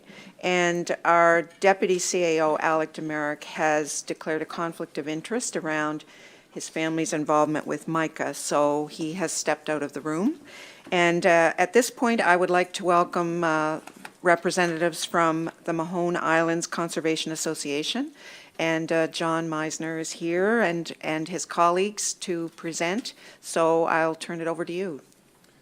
Well, thank you very much, Mayor and councillors, management. It's great to be here again. We've been here a number of times before, and some of you will remember that. But I think actually today, I don't think we're asking for anything. But we have two missions today. Number one is just to express thanks to Council for the long-standing partnership with MICA, and particularly for the most recent acquisition of Birch Island. And then number two, just to give a little background on MICA, what we have been doing, what we are doing, and what we plan to do, really for the benefit of the new mayor and new councillors. But introduce with me today is Deb Hawks, who is a director and chair of our membership committee, and and Brian Palfman, who's our vice chair and director. So first of all, thank you. And March 31st of this year, we, with the province, partnered in the acquisition of Birch Island. And this is Birch Island off Martin's Point. And it's a lovely little island, 14 acres. It's in its natural state. It was privately owned. And we worked on that project probably for a year and a half. And all these projects take time. But really like to thank Council for your significant contribution to that project in making that happen. It was a partnered acquisition with the municipality, with the province, and with MICA, and we're really pleased to bring that back into public ownership. And that marks the 24th island property and shoreline property that MICA has acquired in partnership. So on behalf of the Board of Directors, on behalf of MICA members, on behalf of MICA supporters, we just say thank you, particularly for Birch Island acquisition, but also for modl's participation in MICA from day one, which you'll hear a little bit about. Thank you for making time for us this morning again, and we'll try to be respectful of the time limit, and we'll talk fast and use lots of pictures. So anyway, so this is our presentation, which we modified for today. So we began in 2002, and really on the basically in response to the accelerated private development of many of the Mahone Bay Islands. And those of you familiar with Mahone Bay see that island there, and that of course is Strum Island, and of course Strum Island doesn't quite look like that today. And the island to the left behind the sailboat is Andrews Island, and guess what? Andrews Island looks like that today, and Andrews Island was our first partnered acquisition. We formally got formed in 2003, and of course the development mission statement was most important, and the mission statement is to protect and conserve the natural environment of the islands and shoreline of Mahone Bay and the traditional social and recreational opportunities valued by its various communities. And we refer to that mission often in what we're doing, and particularly when we have the opportunity to get involved in different activities, and we think it's a very strong mission, and it's certainly stood well in the test of time. And the those of you that aren't quite familiar, this is a chart of Mahone Bay, and our interest, of course, is all the islands essentially in behind Dancook Island. So our partnered acquisitions, go through those quickly. Excuse me, the first one, excuse me, was Andrews Island, and that was with the province of Nova Scotia in 2005, and municipality was a supporter of that, financial support of that acquisition. That was the first one, and that really legitimized MICA as I guess a legitimate organization. And really it set the tone in terms of the ongoing relationship with the province. We developed a partnership agreement with the province that really defined what we in the province were going to do to try to acquire these islands. Also established the bones for ongoing stewardship agreements, and also, again, we got to develop a relationship with the municipality of District of Lunenburg in that acquisition. And prior to that, of course, we had been doing a lot of talking, and we didn't have any major accomplishments. So that was the one, like I say, that really legitimized the organization. Next was, excuse me, the acquisition of Bachman's and Covey, and those of you familiar, those are two prime islands in Mahone Bay. And the next was work with municipality, and that was 2008, and that's Mason's Island. And the municipality did own that center section of the bar. And we thought, and that's not a really attractive photo, but we thought the northern end of Mason's at the time was strategic to get hold of. So we worked with municipality, worked with the owner, and basically acquired that northern end. Micah and municipality split the cost 50-50, and municipality has title to that property, and we have a stewardship agreement with you folks for that land. Next was off Lunenburg Headlands, a group of, excuse me, Lunenburg folks, the Long Island Preservation Society, who had acquired those islands many years ago, basically to protect them and conserve them, said they liked what we were doing and wanted to donate those islands to Micah. And from the very beginning, we said, look, we're a bunch of volunteers. We really don't want the liability associated with owning property, but we'll facilitate transfer to the province in exchange for a stewardship agreement between Micah and the province. So that was really the first significant donation for which we were really pleased. And of course, those of you that made the boat trip with us can recall that the topography out there, the Outer Islands, is quite a bit different. Next was Sacrifice Island, and municipality was a financial contributor to that project. Shag Island, again, out with that cluster of islands, was acquired in partnership with the province. And again, those islands they're a favorite because they're very nicely protected for kayakers and small boats as well as larger boats. Next, moving back into the bay was Bella Island with the province. And then Mason's Island lots, and some of you would remember that. Trudy certainly would remember the Mason's Island lots, but essentially, so recall now that the municipality owns basically the northern end, and we always thought that it would be great if we could hold of the center portion. So we got to know the owner, who was a Dr. Vizzicoletti, who was a retired dentist, I think from Germany, but happened to have a place in Herman's Island, a summer place. So we got to know him. And the long and the short of it is, reached a favorable deal with Dr. Vizzicoletti. And so it was a deal with the municipality, the province, and Micah, and essentially the municipality wound up with the Wilds Lake Lands and Forest Depot that had been owned by the province. The province wound up with ownership of the center section of the island, and Micah wound up with the stewardship agreement for that section. So it was a win-win-win for everybody. And you can see that the lots in green are the ones in question. Next was Little Duck, of course, bought that at a tax sale, and then it took that amount of time to clarify the title, and we donated to the province last year in exchange for a tax receipt. And then Squid Island, again, down in Chester, and of course the formula that we have with you folks for the acquisition of these islands was essentially mirrored with dealing with the municipality of Chester for squid. Next was, Goat Island, excuse me, and this is at the mouth of Mahone Bay, and John McLennan came to us in 2015 and said he'd like to donate the island to us, and again, we explained, so we facilitated the donation through to the province in exchange for a stewardship agreement. And then a couple of lovely little lots on Zwicker Island that were donated, and essentially half of Ernst Island, and these islands are off Indian Point. And then Quaker Lynch and Snake, and those are three prime islands down off Chester, and Nature Conservancy of Canada came to us in 2017 and said, you know, we have the opportunity to acquire these islands, we'd really like to, and could Micah help? And we basically said we would, on the condition that they would be conserved and available for traditional use. So we contributed $100,000 in exchange for, again, a typical stewardship on those three islands.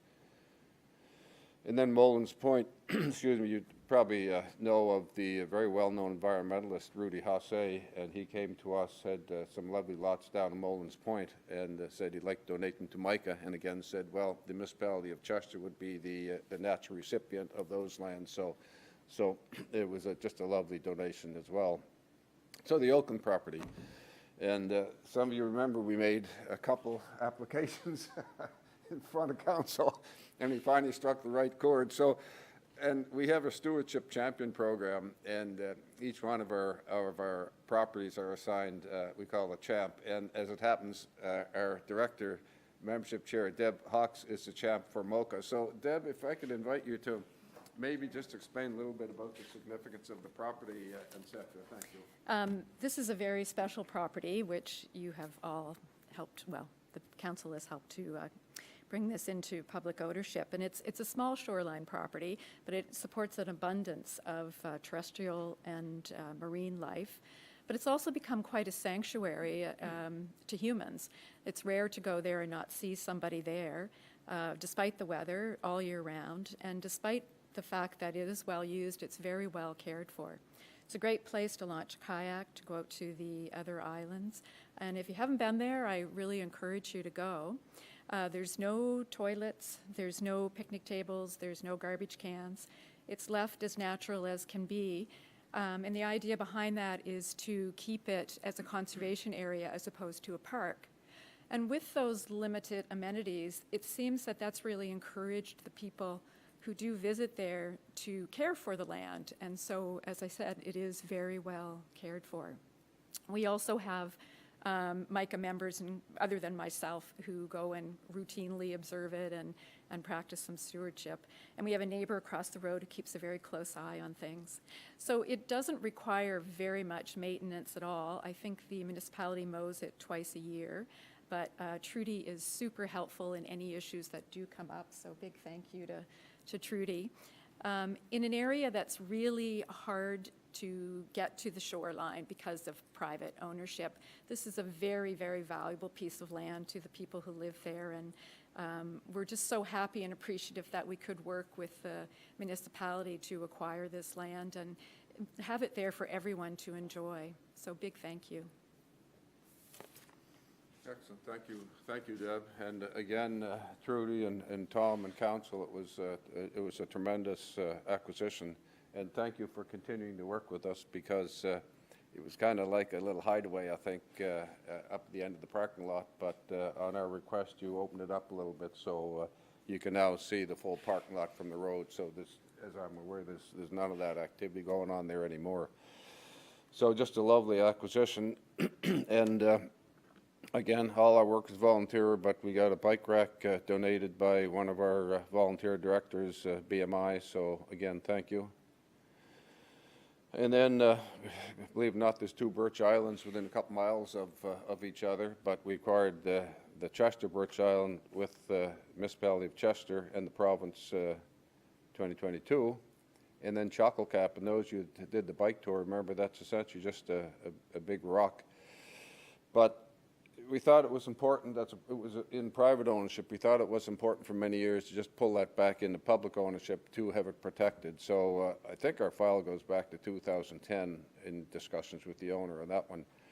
But we finally made a deal with the owner, made a deal with the province last spring, excuse me, and brought it back to public ownership. And it really only meets half our criteria, because we like islands that, to be conserved and for traditional use. But I've only ever been on the island once, and it's if you decide to have a picnic on that island, you're probably sharing your picnic lunch with a couple thousand seabirds. And it's a very, very difficult island to access. So we say people enjoy the island from their boats and from afar. So we're pleased for that one.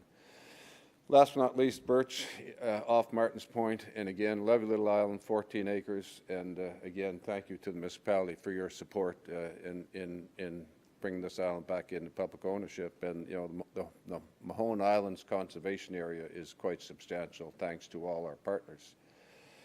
And so that's, again, the chart of Mahone Bay, and all those green circles and ovals represent MICA acquired partnered properties.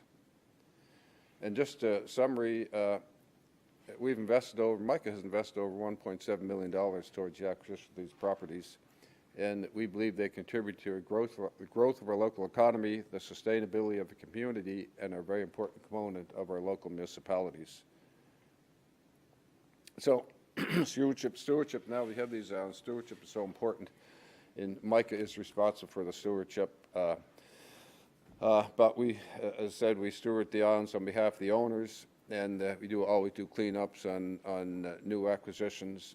We have a joint stewardship committee between Natural Resources and modl and MICA. Meets twice a year. And basically, as Deb says, you want to keep things simple in this organization. That our stewardship goal is that the users of these properties are the stewards. And I think, especially the last number of years, that really seems to have worked. There's very little trash and stuff left behind, with few exceptions. And as I said, we have our Stewardship Champion program, whereby each island is assigned somebody, like a member, to be the eyes and the ears. And we initiated that program a number of years ago for a couple of reasons. Number one, to spread the load of stewardship around, and number two, to engage a larger group in the work of the organization. So we have, I think it's, well, we have a steward for every island, so it's, you know, it's getting up there, and people, I think, have fun as well, represent the organization. So the cleanups on the early islands, man, there was a lot of stuff that we lugged off those islands because it had been there forever. Nobody had done any cleanups. But then we went around. Actually, Deb, a number of us went around the new Birch Island last fall, and it was remarkably in really good shape. So we'll be having another session on that when we get the boats in. And our signage, basically the do's and don'ts, and actually that mirrors the do's and don'ts signs down at the Oakland Conservation Area. And this sign, we think, has been the most effective, simple, and please leave only your footprints. So our registered public mooring program, and again, this has been another great partnership activity, and I'm going to invite Ryan, who has led that public mooring program, to tell you a little bit about that. Thank you. Well, good morning, Mayor and Council. I'm so glad John's got a photograph. I was going to bring one, but it's a bit bulky. Anyway, when we first started to acquire islands, it was, as John said, to conserve them in their natural state for traditional public use. The thought was that visiting boaters would just drop their anchors when visiting. But what's happened was twofold, really. First, some boats arrived and dropped their personal private moorings off the most attractive island beaches, and these moorings consist of a heavy weight on the bottom connected by a chain to float on the surface. And some of these heavy weights on the bottom are engine blocks and that kind of a thing. Secondly, this restricted access by those wanting to anchor, and we realized that anchoring itself was damaging the ocean floor as the anchors were yanked up and dropped and yanked and dropped. The solution was to develop a program of public mooring in key areas before more private moorings occupied those spaces. We also hope to persuade those with the private moorings to convert them to public moorings. To achieve this, we needed a strong partner and the services of a professional marine operator to drop the moorings and service them. So we approached you, the area municipal council. We offered to pay half the cost of all the new moorings if council would agree to pay the balance. Each mooring costs about $1,700, one-time cost. Happily, you agreed, and the municipality of the District of Chester joined the program last year. To date, we've just over 25 public moorings, with more planned for this year. This particular program is hugely popular and much used. Each mooring has a tag attached to it that specifies the weight of the mooring and the name of the sponsoring municipality, yours. Today we're here to thank you for your foresight in partnering with us in the development of this program of public moorings, and we hope you'll continue with us in the future. So thank you. Thank you, Brian. Thank you very much. Just a few photographs to go along with that, but we have 26 in now in this municipality and additional planned, and also we've developed a similar program in the municipality of Chester.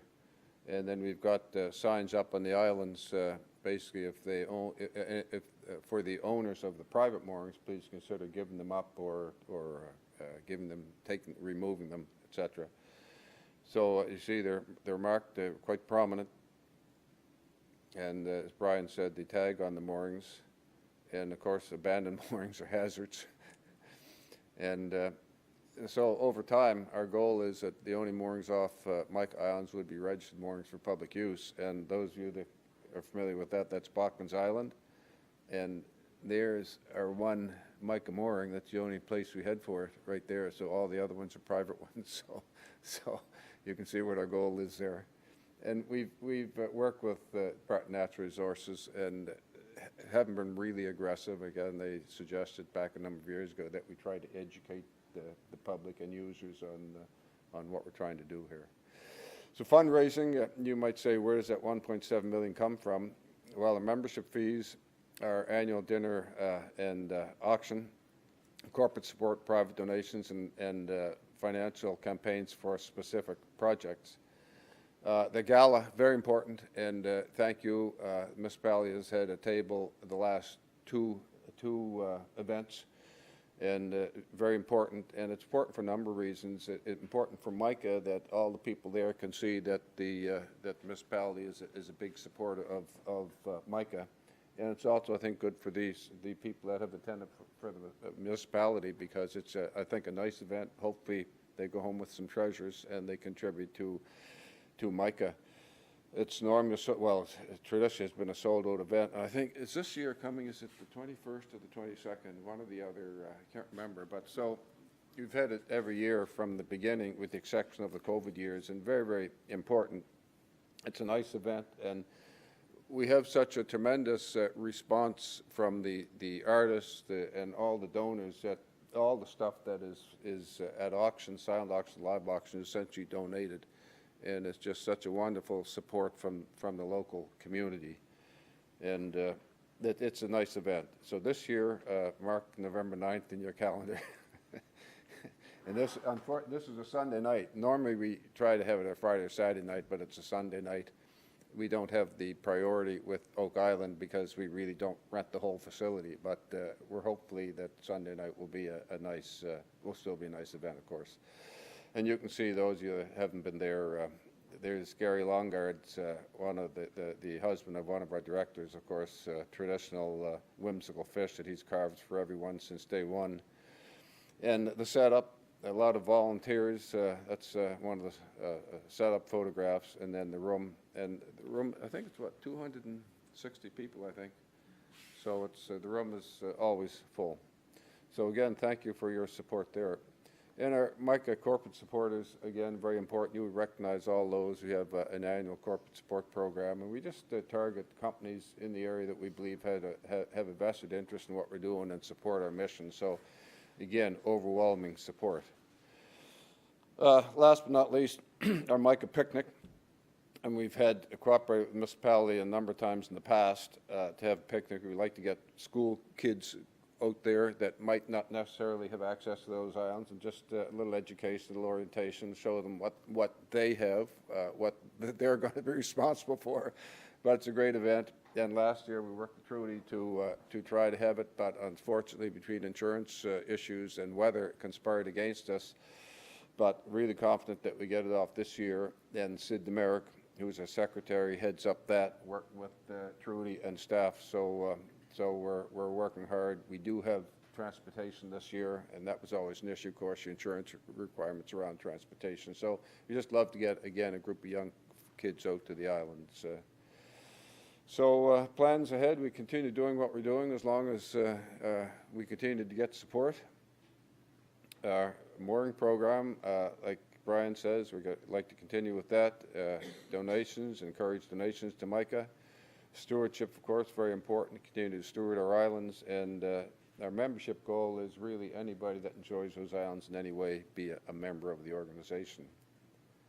So, in summary, thank you. The municipality district of Lunenburg has involved in this organization from day one and has been a really, really important partner, and we look forward to that continuing on our projects to come.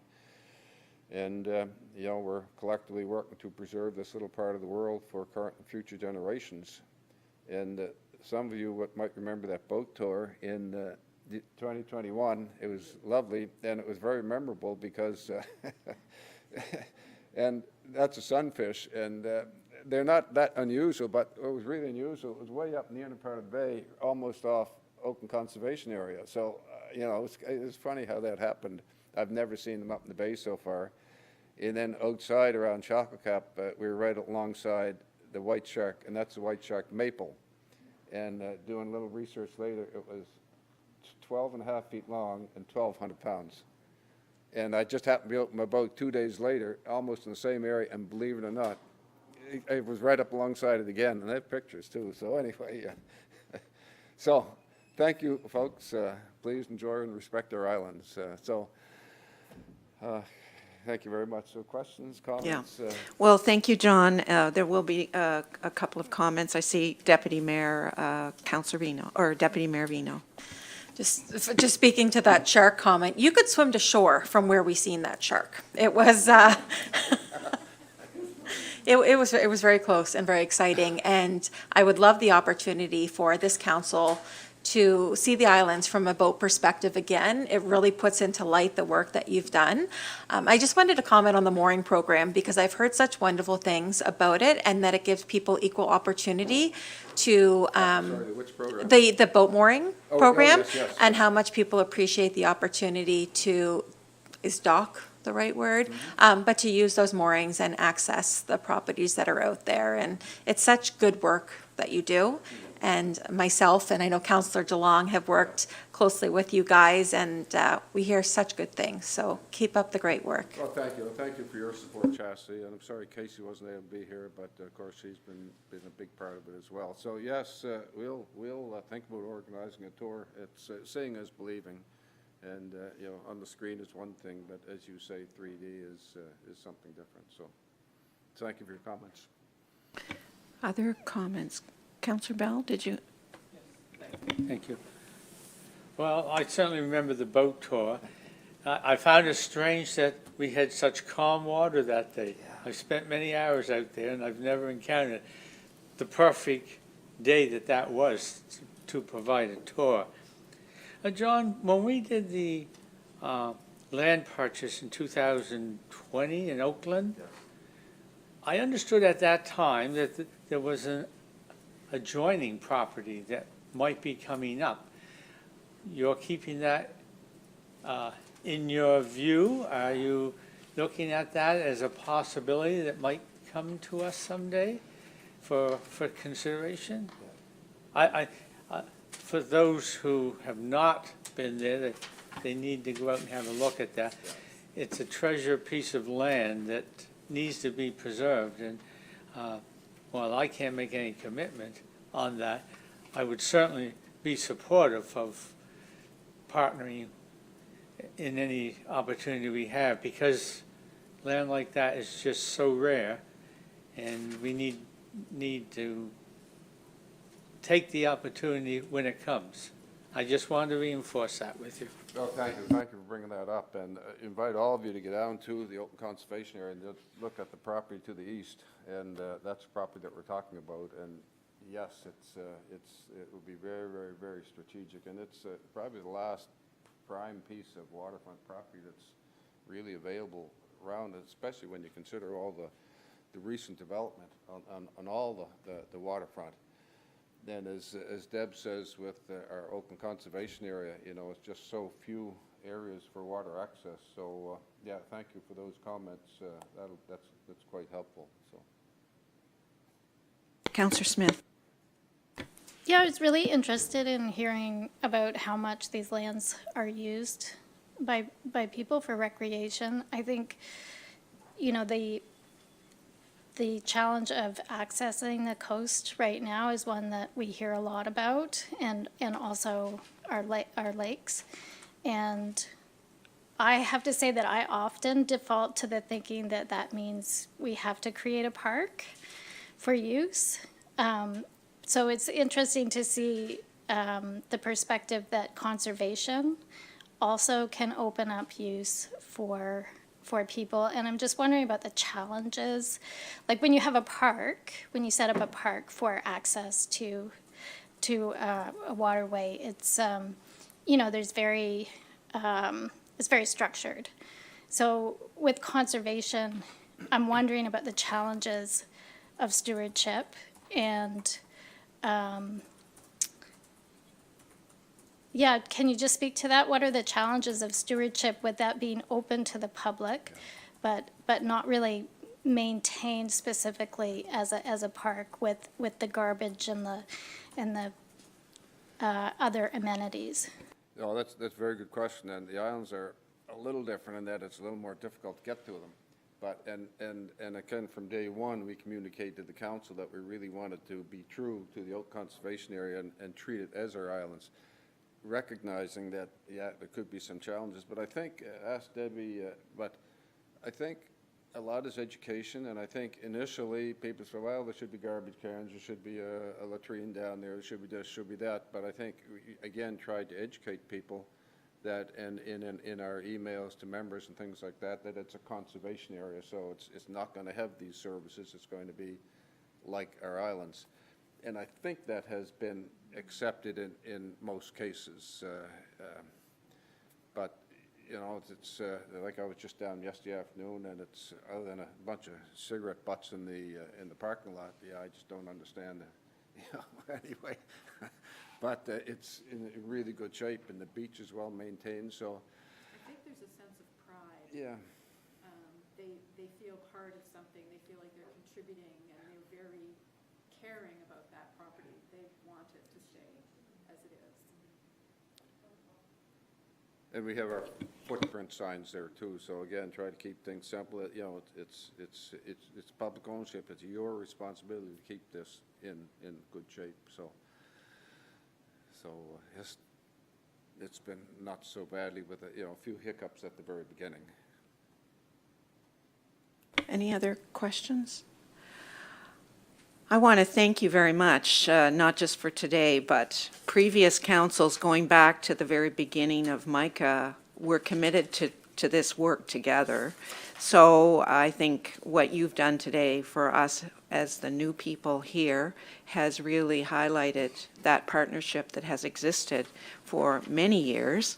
And I think there is a great commitment here, I know, because we have as one of our strategic priorities, again, parks, recreation, continue to be important priorities for our district.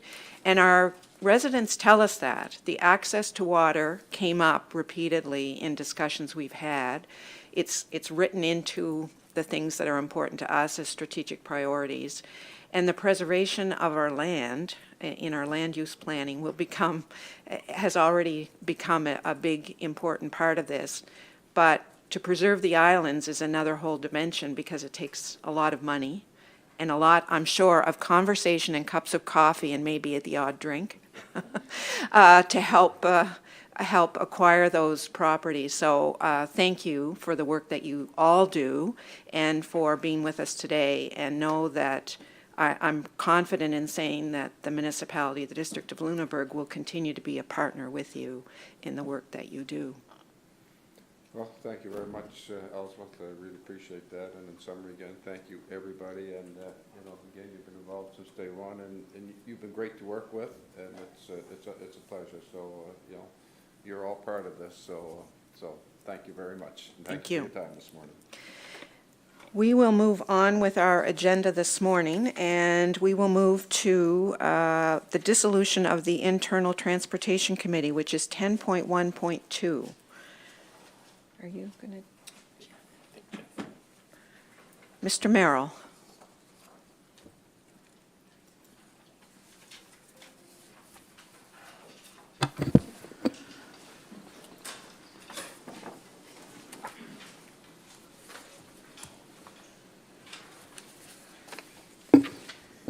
Yes, good morning. So at the Policy and Strategy Committee, the committee reviewed or made a recommendation to dissolve the Internal Transportation Committee. Just a little brief about that. I don't know if council hasn't come up with a name, but the Regional Economic Development Planning Collaboration Committee. We all know what I'm talking about. The joint committee with MODL and council, or MODL and Bridgewater Council. So with that, the internal transportation committee, that work would move to that regional committee, so it kind of moves to a regional level. Therefore, the internal transportation committee would no longer be needed because the work's being superseded at the regional level. And just a reminder, the internal transportation committee in the mandate was to look at fixed route transit service in the region, including what type of bus should be used and all those things that come with that service. So there is a recommendation from the Policy and Strategy Committee for your consideration today. Could someone put the motion on the floor? Councillor Hubley. Thank you. To Mayor McLean-Weil and members of council, I move Municipal Council accept the recommendation of the Policy and Strategy Committee and dissolve the Internal Transportation Committee. And I so move. And we seconded by Councillor Moore. Is there discussion on the motion? All those, Councillor Smith. I'm just wondering, I know that there's been talk about reviewing committees in general, and I just wonder if you could speak to that, and, are we, is that going to be a process over the next while, or, because there are other committees, I think, that don't meet, or aren't used, or are on idle, so. This isn't really to the motion, but in some ways it is, and Tom and I are just saying, that we have talked about it. I have advocated for a review of committees because I wonder about some of them, and this one came up, but in isolation from a whole review of committees, and we didn't put it on our list of activities, our work activities of that 50 list of priority items that we were going to address. So somehow it kind of fell off the radar, but we'll make sure it gets back on the radar. Personally, I feel this is something that would be useful for us to look at, and I think generally when we had a conversation about this, councillors were in agreement that this was a useful thing to review. So we'll get it back in the work plan. And in my head, I was thinking it would be sometime this spring. We seem to have a lot on our plate, but it is not forgotten by me, and this was a good reminder, and sorry we kind of missed it in our review of strategic decisions that we had previously, but we'll get it back into the work plan somewhere. Further discussion? All those in favor signify by raising their hands. All those opposed, motion is carried unanimously. We will move on then to 11.2, which is Planning and Development Services, 11.2.1, which is Revised Cluster Development Regulation Report. Who's doing that? Oh, Mr. Shepherd. And, yeah. And Ella, the two.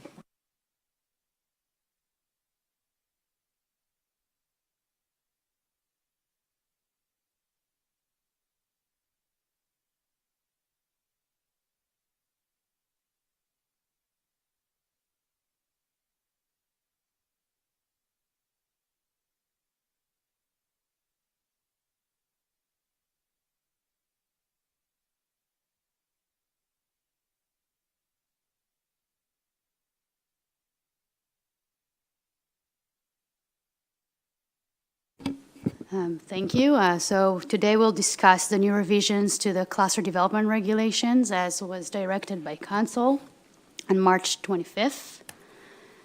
So again, just a bit of background. There was lack of existing regulation standards to address that type of development, raised residents' concerns over density, emergency access, and on-site service capacity.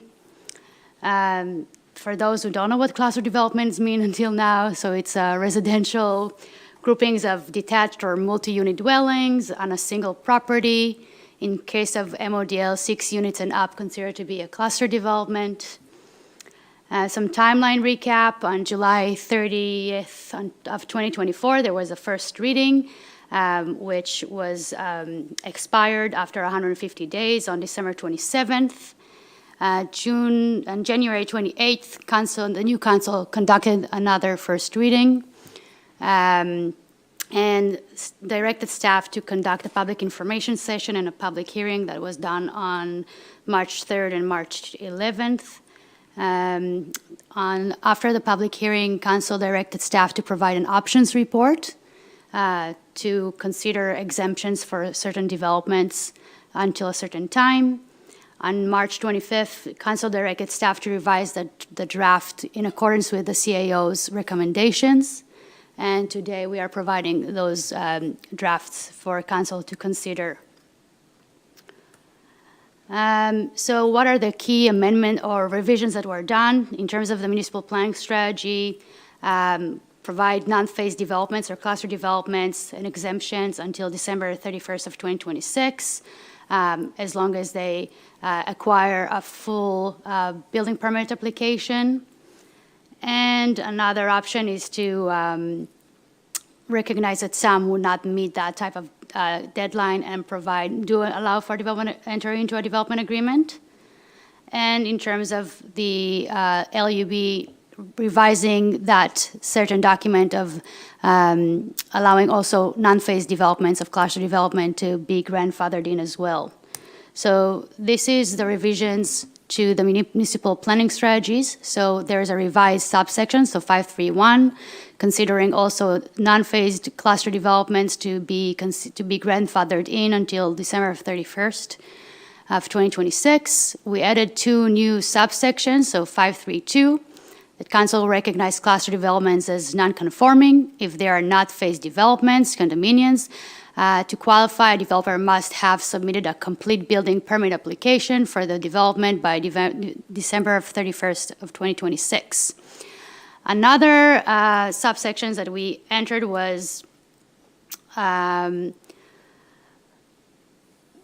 because following the public hearing on March 25th, some developers reached out expressing interest in proceeding with development agreement. However, without regulations that explicitly allow this to happen, planning staff does not have any direction to proceed with a development agreement if a developer wants to proceed with a development agreement. So this is why we also added an option of subsection of 533. So despite subsection 532, council may allow cluster developments to be approved by a development agreement prior to December 31st of 2026 if it determines that the proposed development cannot be completed within the building permit timeframe. So some developers recognize that they will not complete their whole development by that timeframe. So when that happens, they will have to reapply anyway, and they will have to be going under the development agreement umbrella. So for them, they said, I would wish to proceed with with a development agreement right now. So every time I will apply for a development permit for a new unit I'm building, I'll be under that contract of a development agreement, which makes it an easier process for them to proceed with. So this is why that subsection was added as an option for us to consider if that's what a developer wants to do. And for the municipal-wide land use bylaw, we changed the title. In the beginning, it was non-conforming allowances for barrel and condominiums, but for non-phased developments, that means it's not just barrel and condos anymore. So we changed the title to non-conforming cluster developments, but also recognizing that cluster developments that are non-phasing are also considered to be grandfathered in. So those were the revisions that the planning staff did in accordance with the council's direction. And this is our lengthy timeline for the project, as you can see. We did several first readings. It might be today the third first reading, so, third time's the charm. We'll see what happens with that and how we'll proceed. And if you have any questions, we're here to answer them. Deputy Mayor Vino. I have a couple questions that came in from some residents regarding definitions. The first one I wanted to ask is development permit versus development agreement. the way it was explained, and I think I understand, that if you lived in a zoned area right now, I'll use Blockhouse as an example, and you're building a house, not only do you need to have a building permit, you need to have a development permit. So can you explain the difference, because we use the terminology agreement in a lot of the cluster development regulations, what the difference is between development permit versus development agreement? That's my first question. You can add in if I don't answer it well because I'm not assigned as a DO yet. But a development permit, again, if let's say you're living in Black House, for example, and you're living in RU3 zones or residential zone, for example, and you're building a house, we're looking at what the zone what the zone permits you to do, and that's it.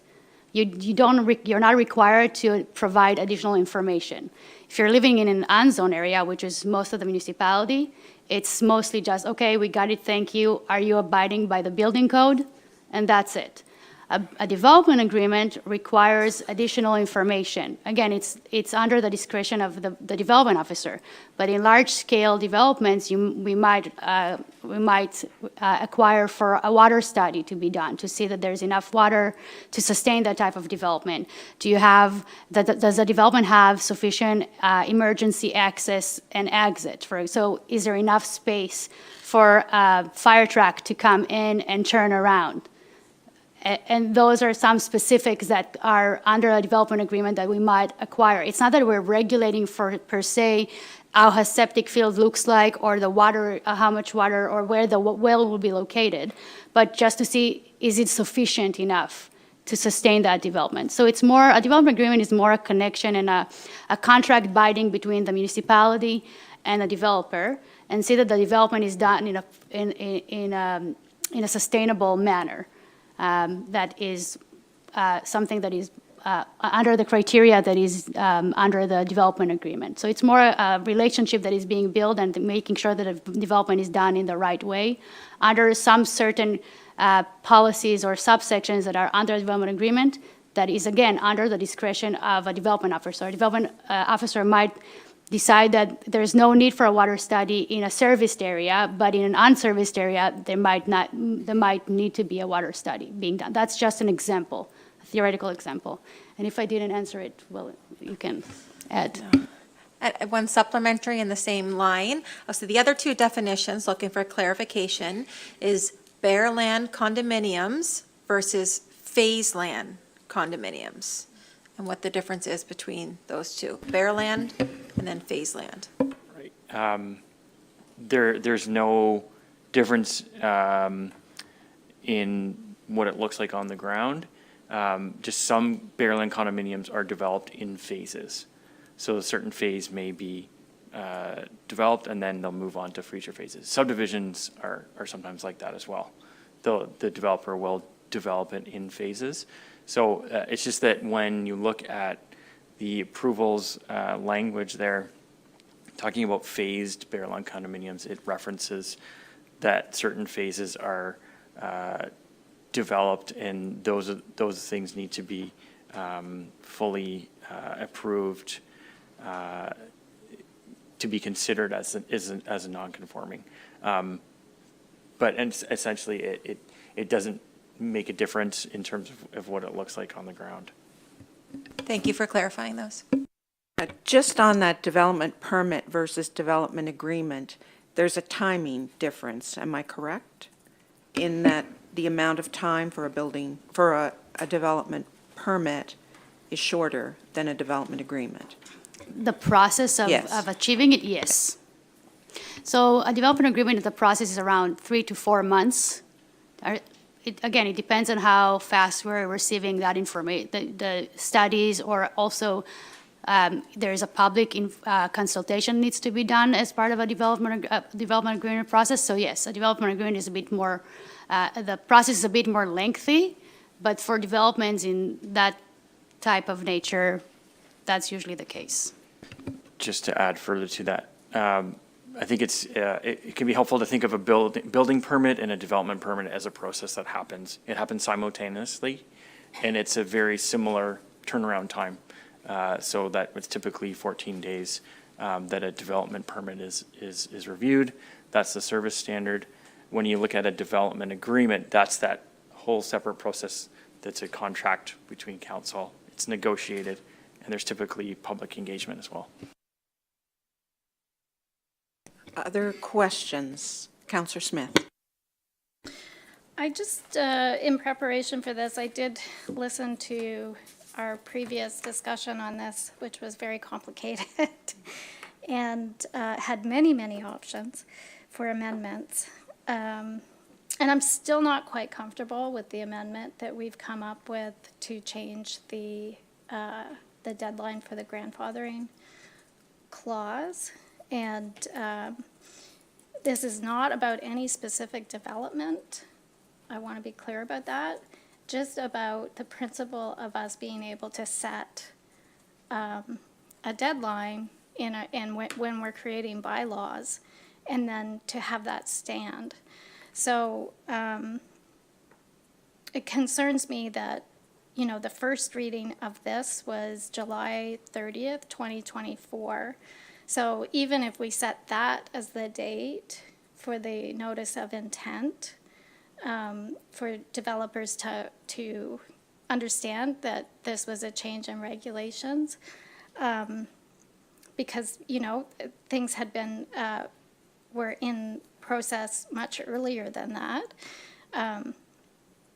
I just can't in my mind say that it's reasonable for us to keep shifting the deadline, because the grandfathering clause that was in that initial first reading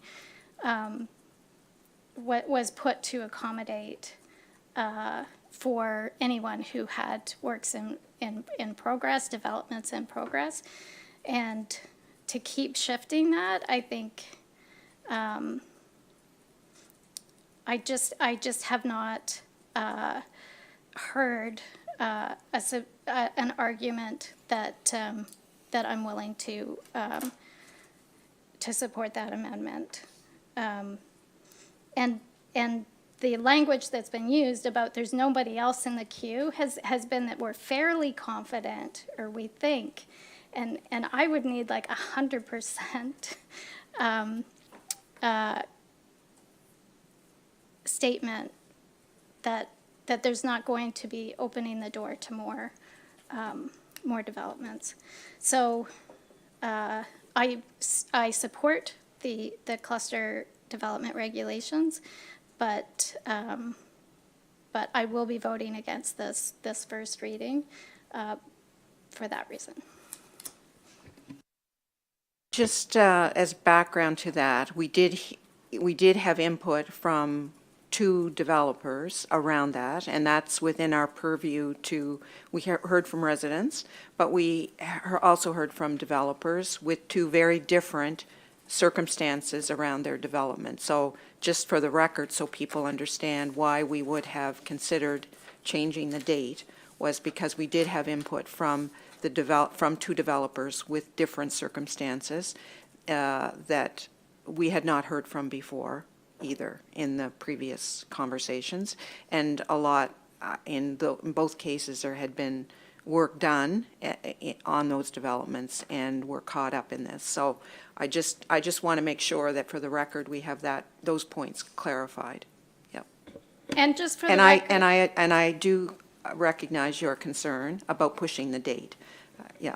Yeah, and I do want to say I'm not anti-development, I'm not anti-housing. If this was about building housing faster, that moving that date, then if that had been the argument, then I would have considered it. But it's actually about building housing slower, the way it was put to us. But I will support, of course, the decision of council, but I'm still not quite comfortable with how we keep shifting that deadline. Do you want to, I'm going to let Tom speak to it. Yeah, just, thank you, Mayor. Just on that point, one of the points that was made, I believe, during the presentation was the impact of having to negotiate the development agreement and what that does to your timeline. So by requiring a developer to enter into a development agreement, We're setting up, I think 4 months is probably minimum, 6 months is probably maximum, period of negotiation during which they can't do anything. So putting the requirement of development agreement does give council the ability to negotiate to ensure that certain aspects of the development are something council can support, and the cluster development bylaw outlines those areas that are going to be covered in the development agreement. But during that negotiation, you're holding up the developer so they can't build. So it does have an impact that it could slow down development, whereas if they have their documents in place and can rely upon the grandfathering clause and do not have to negotiate a development agreement, they can move more quickly. So for instance, if a developer, if this passes first reading and a developer comes in tomorrow and wants to do a either a phased development condominium, which is the under the Condominium Act, they would have to do a negotiated development agreement. So they would lose this building season because 6 months will take you into the fall. If they were already a registered condominium and could rely upon the grandfathering clause, then they wouldn't have to do a phased development. They wouldn't have to do the development agreement and could go through development permit if it's required for a zoned area or building permit and move forward. So that was one of the points made for the phased development condominium.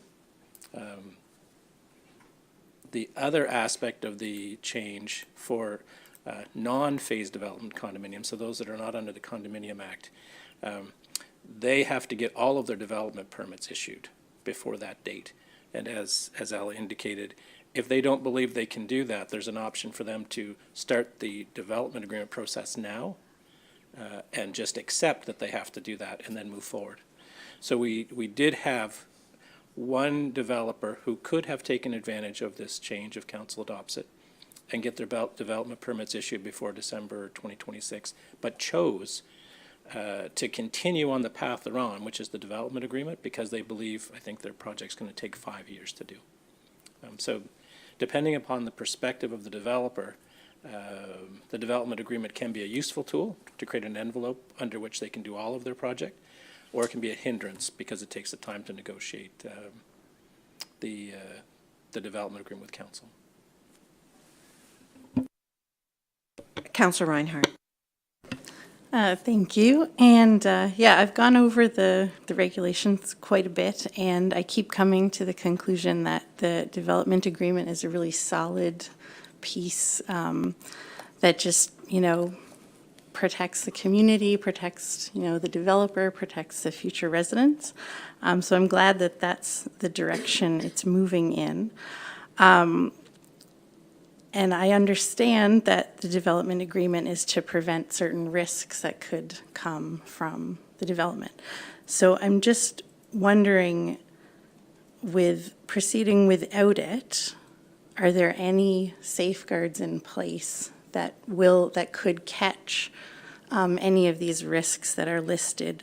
For instance, impacts on known habitat for species at risk. Like, is that considered at all in any other part of the development?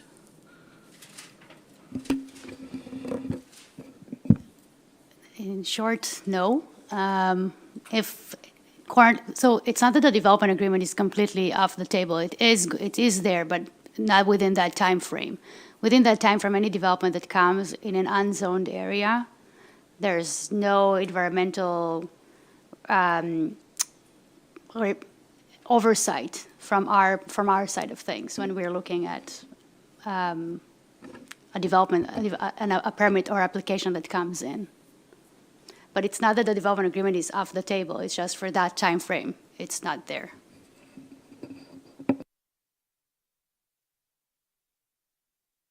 Other questions? Okay. Could we have the motion put on the floor then? Councillor or Deputy Mayor Arvino. Thank you. To Mayor McLean-Weil and members of council, I move that Municipal Council conduct first reading of Bylaw 035C amendments to the municipal planning strategy, and bylaw 049A, amendments to the municipal-wide land use bylaw as presented, which include new sections outlining regulations for cluster development, and I so move. Do you have a mover for the motion? Or a seconder, sorry. Seconded by Councillor Hubley.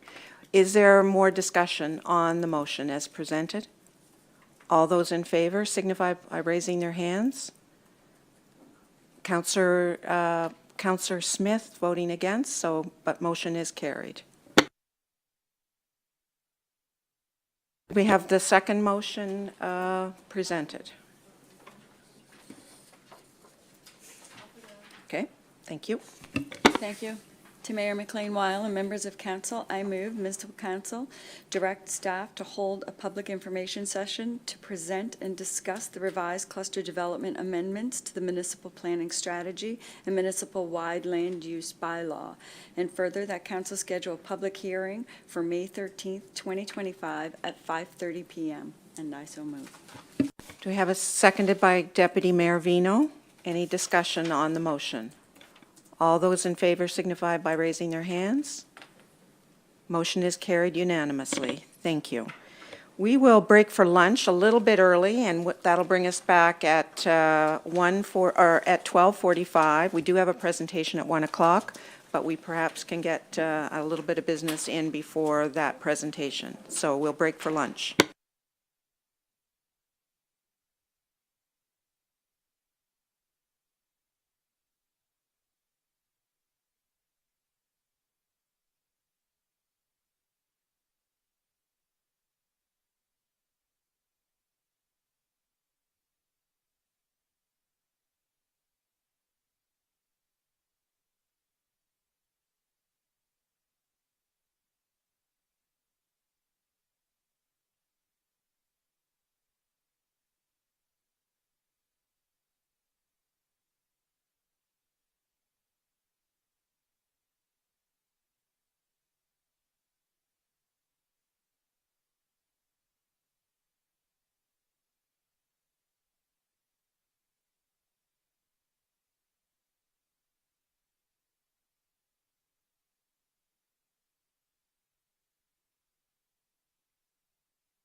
Welcome back, everyone. We will start with 11.3.1, which is Major Event Grant, Association of Nova Scotia Geocaching.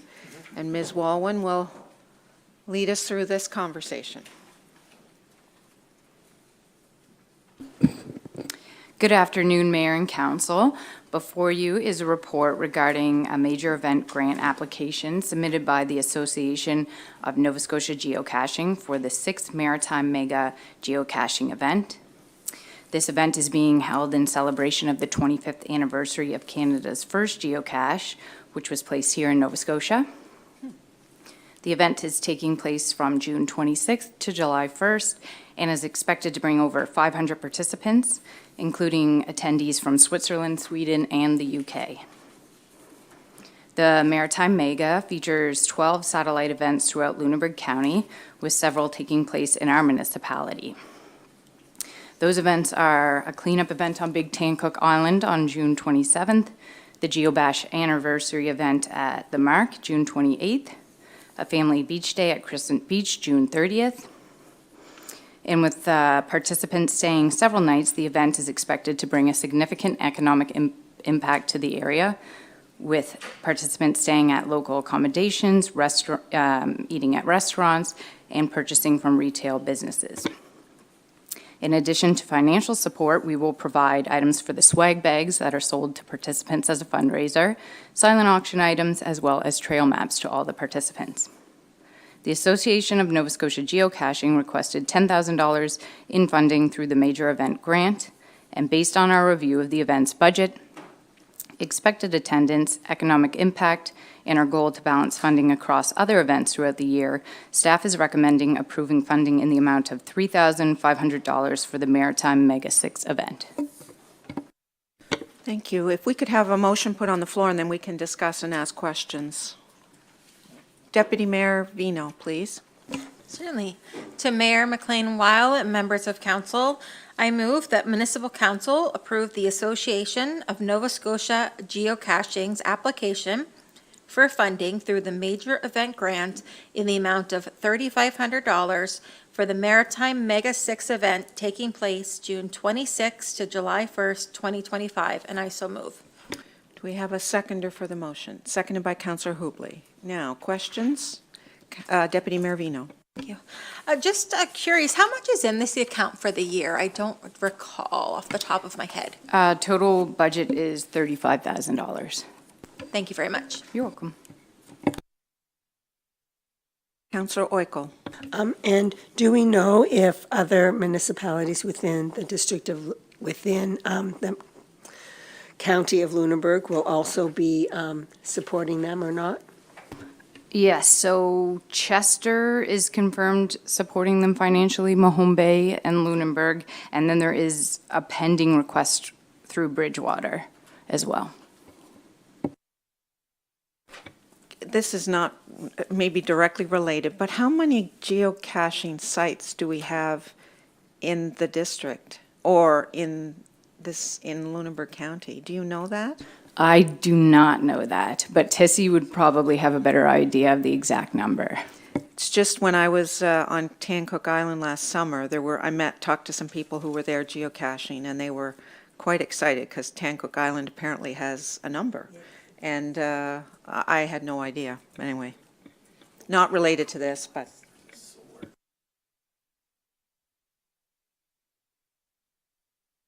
Any other questions? Councillor Smith. I just have a question about how events are scored, or like, do you have like a, how do you come to the number you come to?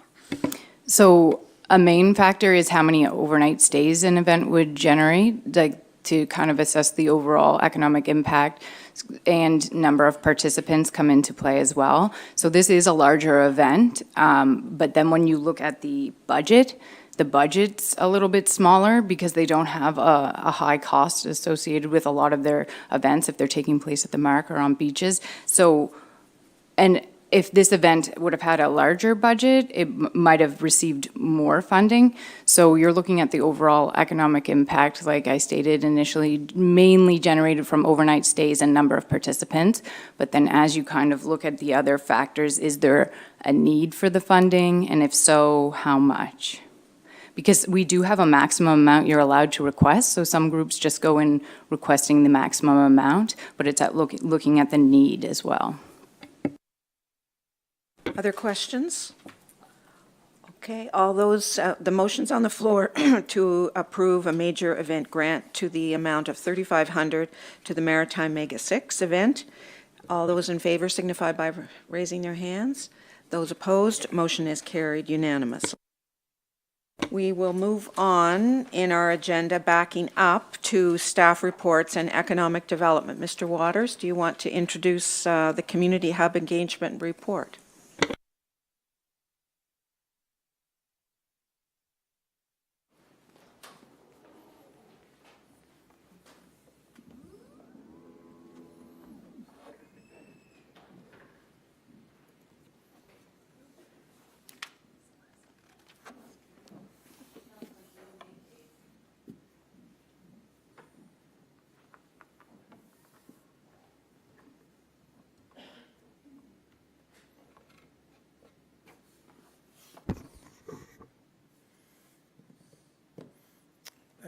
Thank you, Your Worship and Council.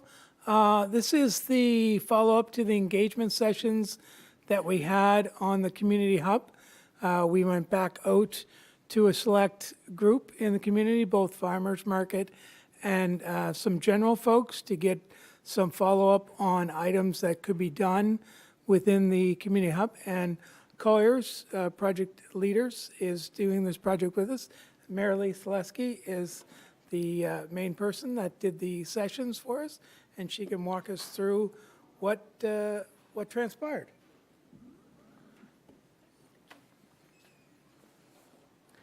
Thank you, Sorry. Can everyone hear me? Okay. Thank you so much for having me today. I appreciate the time and able to share the information that we were able to gather. I'm part of the Infrastructure Advisory Group with Colliers Project Leaders, so we support a variety of different projects in the early planning stages to get them to the implementation phase.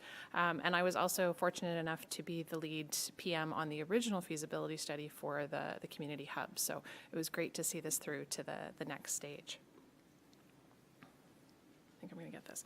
So as you know, the original feasibility study was focused on a standalone building that we looked at and had designed to a concept level. Unfortunately, at the time, it was too cost prohibitive, and so the project got put on hold. But then it came back in a new iteration as part of the Lumia Health Total Care Collective. So this project is intended to be a destination for wellness, connection, and innovation. And it includes some shared indoor space that could be used by community organizations, groups, and a variety of members. Depending on the layout and the setup, it has space for up to 200 people at a given time. There's about 13,500 square foot of gross floor area that includes some office space, potentially a cafe, a boardroom space, commercial kitchen, and some community and event space. And the target completion is Q2 of next year, 2026. Oh, whoops. There we go. So the intent of this project, or this phase, was to re-engage with the community groups that we had spoken to in the first feasibility study to understand if any of their needs had changed since 2021 when that study was completed, and to understand what had happened in that time period. Obviously, it was a tumultuous few years for everyone, and just to see if any of the needs had changed. And we did this in a few different ways. We had focused engagement sessions, 2 sessions that were held, one specifically looking at the farmers market user groups, so the producers, the farmers, anyone connected to the agricultural industry. And then we had a second session that was more broader for community organizations. Both of these were invite only. The guest list was determined by the municipality based on the user groups that we felt would have the most benefit from the proposed space. After the sessions, we conducted some interviews. So Colliers project leaders developed the questions, which were shared with the municipality, and the municipal staff facilitated those conversations by interview. And for anyone that wasn't able to attend either the engagement sessions or the interviews that were scheduled, we invited people to participate virtually and provide feedback by email. So everyone that was invited to participate was given a couple of different opportunities to provide information.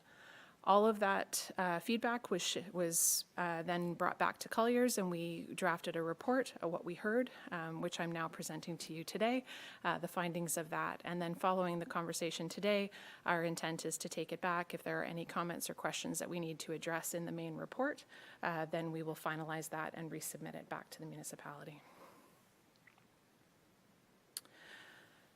So we'll go into a little bit more detail on the engagement activities themselves. As I said, they both took place on the same day. We hosted them on March 18th, just up the road. One was specifically focused on the farmers market interest, and we had about 14 participants there. I'm recognizing some faces as well that popped in, so thank you for coming. And then we had a second session for general interest, and that included local music and theater groups. We had representation from groups that support Special Olympics, LGBTQ plus community members, NSCC. There was a wide cross-section in that group with about 30 participants. And obviously some counselors were at both of those. The stakeholder calls, as I mentioned, the interviews were conducted by DOL, and we had about nine interviews set up for that. And then there was the email feedback as well. And I believe we had 2 or 3 participants that were able to provide feedback using that forum. So what did we hear?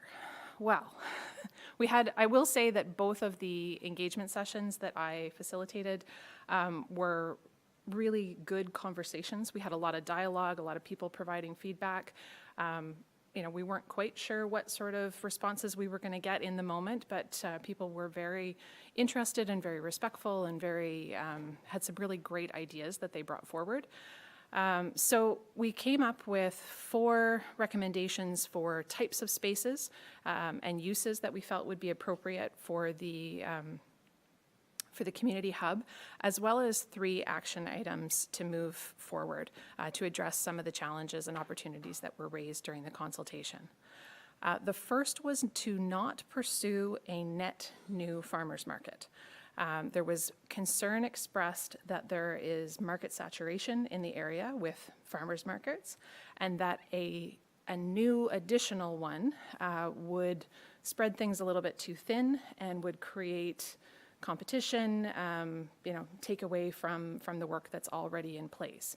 Now, there could be an opportunity for one of the existing markets to relocate, but honestly, there was really lack of stakeholder consensus amongst the participants that we felt, given the timeline for the building and when it's scheduled to begin or to be ready, that it just probably wasn't going to be a good fit for this building at this time.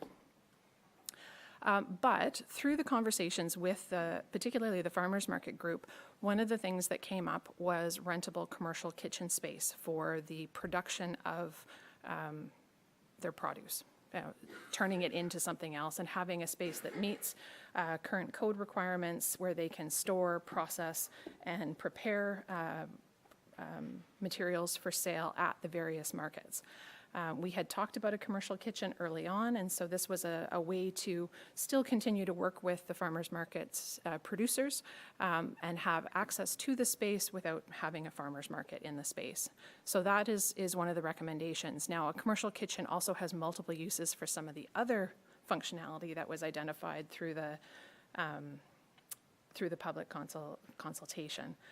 There was talk of a cafe being in the space, and the commercial kitchen would obviously support food production for that use, as well as for a flexible rentable event space. So many of the community groups talked about hosting community dinners, about having events and different types of activities, as well as cooking lessons and food preparation and things like that. So the commercial kitchen could also support groups outside of the farmers market that may want to access the space. The third one was flexible, rentable community space. This was very desirable by many of the public groups. They all noted that there is a lack of available space, especially at a low cost, or that it's not necessarily available evenings and weekends when they would like to use it. They cited using some of the spaces at NSCC that aren't available during those off hours. So having a space that could be available, whether it's a boardroom space for small group meetings, or a larger space, or one that can convert between the two to provide a variety of functionality, was definitely of interest to many of the groups. And then the fourth type of space, there seem to be, I guess, lots of young entrepreneurs and people in the area that are working remotely and are feeling a bit isolated potentially in their work environment. And so there seemed to be a strong interest in a co-working space or boardroom facility to either support new entrepreneurs trying to build their business and wanting to work collaboratively and bounce ideas off of other people, or just to have access to a space that they could go and work at outside of their home. So that was one of the things that we had suggested as a possibility for some administrative space that could be used, could be rented or booked by outside groups. So following those four spaces, we had, as I said, we had three recommendations for the next stages. The first was some targeted consultation. So we did talk to all of the groups about their potential use and frequency of use of the space to understand how busy it would be, and did we have enough types of spaces that people could access and meet those gaps in the community. It seemed to be a wide range. So there were some groups that were looking at space bi-weekly. Others thought maybe monthly might be appropriate, and others weren't sure and thought it might be more ad hoc. So really understanding from those groups what their commitment to using the space would be, or get a more detailed breakdown to understand the types of spaces that they would need, the size, the time of day, just to make sure that there isn't, everybody's looking for the same type of space on a Friday night from 6 till 8, right? That there is some diversity across the 7 days of the week. The other recommendation was a discussion about governance structure and booking systems. This was brought up by several of the community groups. Concern that they had to call a number to book a space and would prefer some sort of an online system where they could see the availability and book it. There was also some concern about prioritization of who gets the space first and how do you decide? Is it, if someone goes in and books the same week for the next 6 to 12 months, but then they don't actually need it or don't end up using it, what happens with the space? And so having some sort of governance structure and management system in place to help facilitate that was very important. And last was communication. So there were some organizations that were concerned about policies, about safety, about security and things like that within the building, and wanting to understand what that was going to look like in the facility. At the point of the consultation, we weren't at that stage yet, so we wanted to make a point of collecting that feedback and sharing it as an action moving forward. But just understanding how the building was going to be managed, who was going to be operating it, what the expectations around that were, and timelines and availability of space as decisions are being made, to maintain that communication with those partnership groups to make sure that they're aware of what's happening in the project. Some of this will be a bit of a repetition of what I just spoke to, but some opportunities and challenges that were identified through the consultation from all groups. So they loved the location, high traffic, central location in Osprey Village. There was some concerns about, or they liked the proximity to the highway, some concerns about transit and for those that may not have access to their own vehicle. But when we talked about the potential for expanding the public transit system to that location to support some of the shopping and things that are happening in the development, that seemed to alleviate those concerns. Many of the groups loved that it was a modern space, that it had indoor access, year-round operation, access to the commercial kitchen, and potential cold storage was another thing that was identified, an opportunity to support, and then modern amenities. So, having Wi-Fi, having the appropriate number of electrical outlets and systems and things to support technology and a variety of different uses in the spaces was identified as a need and a desire for the building. As I said, some of the challenges, there was concern about usage and the governance of the building and how that would be operated, as well as costs and pricing models. Most of the community groups that were in the second session would identify as nonprofit, and so cost to rent spaces would be a concern for them, and they didn't want to get priced out of the market. But we weren't able to speak to numbers at that point, obviously, so we've identified it as a concern. And last was just the distance for any organizations outside of Cookville. We talked about the transit and that being a possibility, but just making sure that a variety of organizations could access the space and that it wouldn't create undue challenges from that respect. And that sort of takes us to the end of the findings. Are there any questions, comments, or concerns?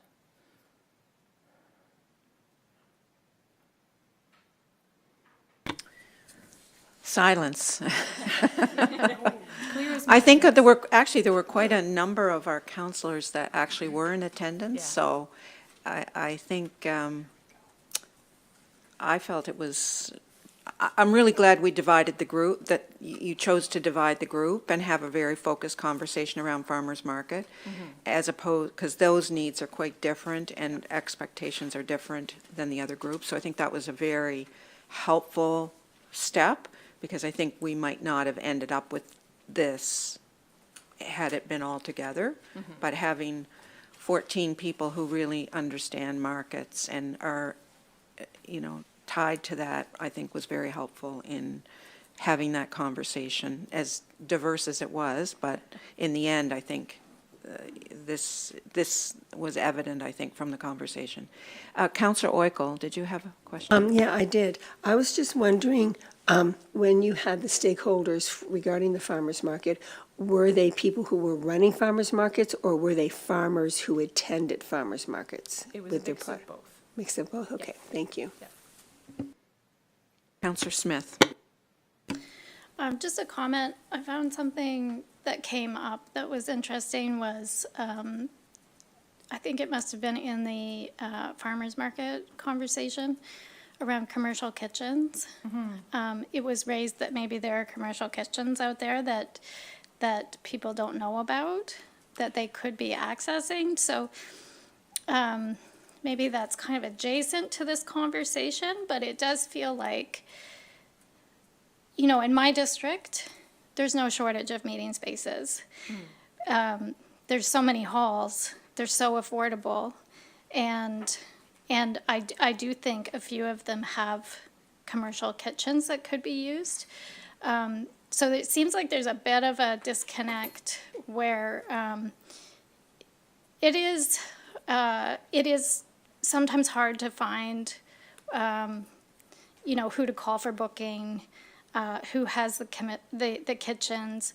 So that's something that I'm kind of keeping in mind moving forward, that there might be something that we can do around encouraging more activities in hall spaces. And like I said, that's kind of adjacent to this conversation, but it was an interesting finding that kind of came out of those conversations for me. Yeah, I would agree, and I think it depends, because there was sort of two conversations going on at the same time around commercial kitchens.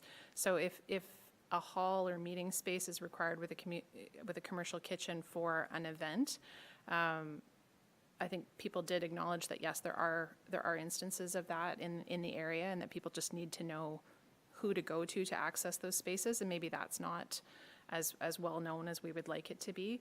On the farmers market side, there was some concern about whether those commercial kitchens, although they may be built to a commercial standard, have not necessarily been inspected and maintained to the level that would be needed for food production and sale.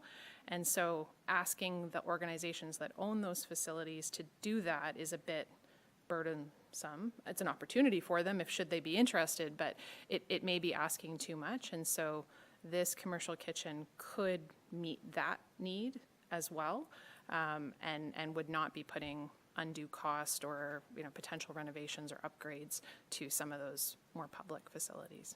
But yeah, definitely opportunities for all. And I know there was a concern that if this building were is to be built with these types of uses, we don't want to take away potential income from some of those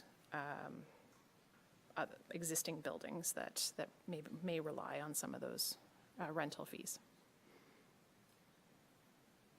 Councillor Reinhardt.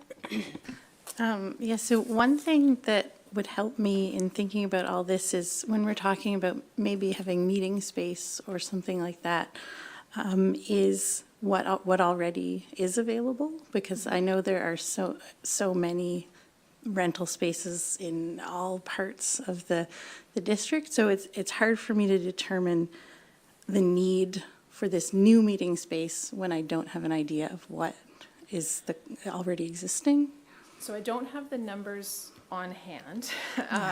The original feasibility study did look at, I think we took a 50-kilometer radius from the site, and we looked at all of the meeting spaces, all of the event spaces, all of the art spaces, all of the farmers markets that were in that radius, and said, okay, what would be the competition for this building?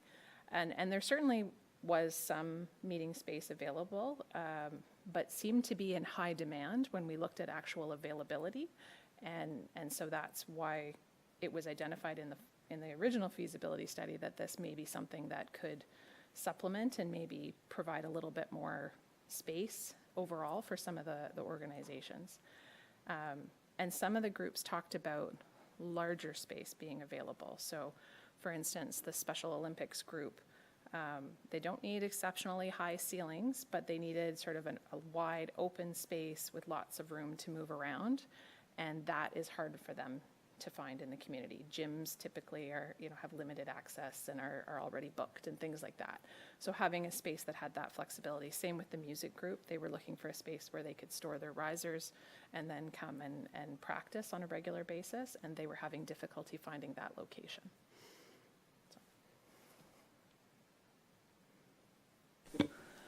Other questions?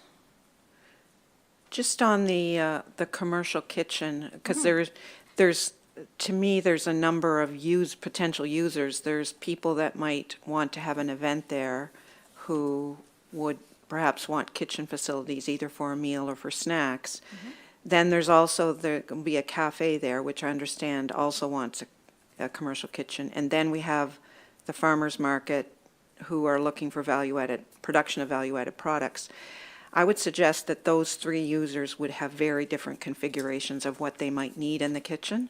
And I don't want to get in the weeds on it, but I think we've got three kind of competing groups there that would be challenging to figure out which of those we're trying to cater to. So I think that will be part of the conversation as well, and probably needs some further investigation.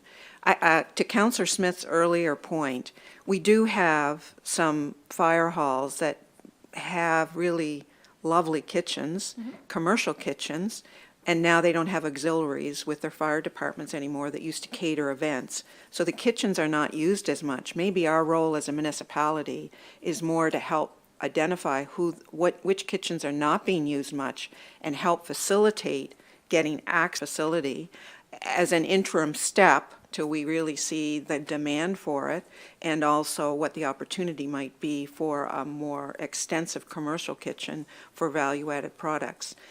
Given that we might have space, to me that seems like a relatively inexpensive investment that the municipality could make in facilitating some actual support for those people that want to do value-added products. So it's just a suggestion, but I feel like there's some capacity out there with kitchens that really those fire departments would welcome the revenue and the fact that the space was being utilized, because it's a lot of community money has gone into creating those kitchens. So it's just something we may want to think about as we go forward. Certainly, yeah. Other questions? Okay, thank you very much. Thank you. Have a great day, everyone.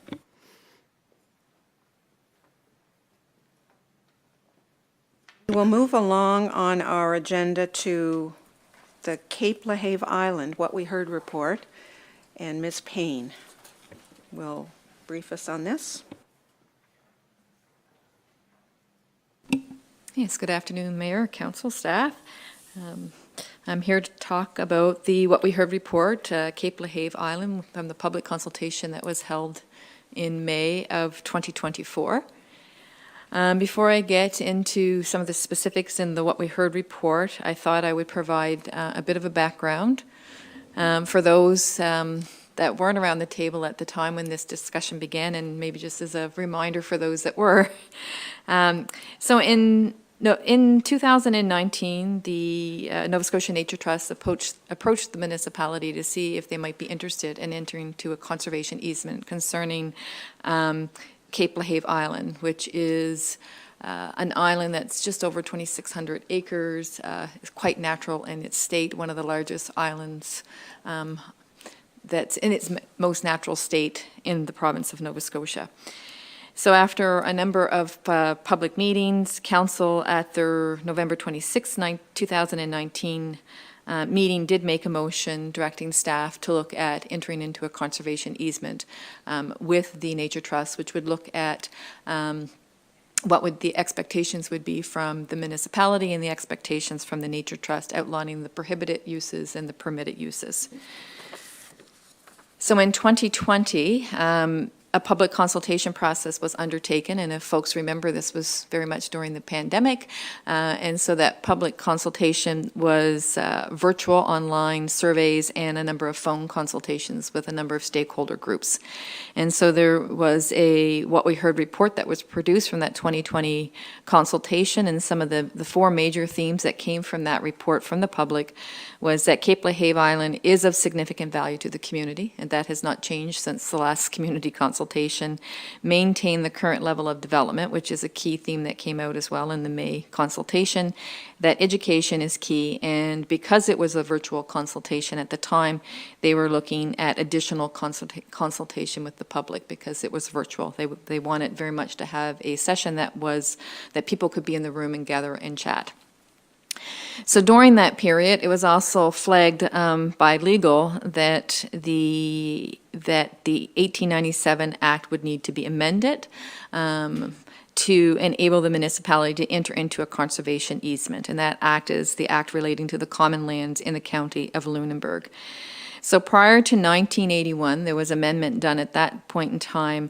The municipality did have the right to rent, lease, or sell any portion of the common lands under its control. But when that amendment was made in 1981, the municipality no longer had the authority to do that. So granting an easement to the Nature Trust, although it wasn't any exchange of money, it was legally viewed as MODL giving up some of its property interest in Cape LaHave Island. So based on legal opinion, it was advised that we look to have the act amended that would enable the municipality to enter into a conservation easement. So fast forward to August 15th, 2023, Council did make a motion. We had worked with the province, worked with our own legal counsel around the wording for that amendment to the act. So that was drafted, and we needed to have, it was for a private member's bill, so we had to have somebody to champion that at the provincial level. And MLA Becky Druin had agreed to be that person, and she took the bill through the House, and it received royal assent on November the 9th, 2023. I found it interesting that Micah was talking about November the 9th, so November the 9th is coming up more than once today, some significant day. So that was through bill number 348. So that is far as November the 9th, 2023. So before I fast forward a little bit further, I thought I should probably discuss a little bit of what is a conservation easement, because some people might have questions around what exactly is this, like why should we be entering into this?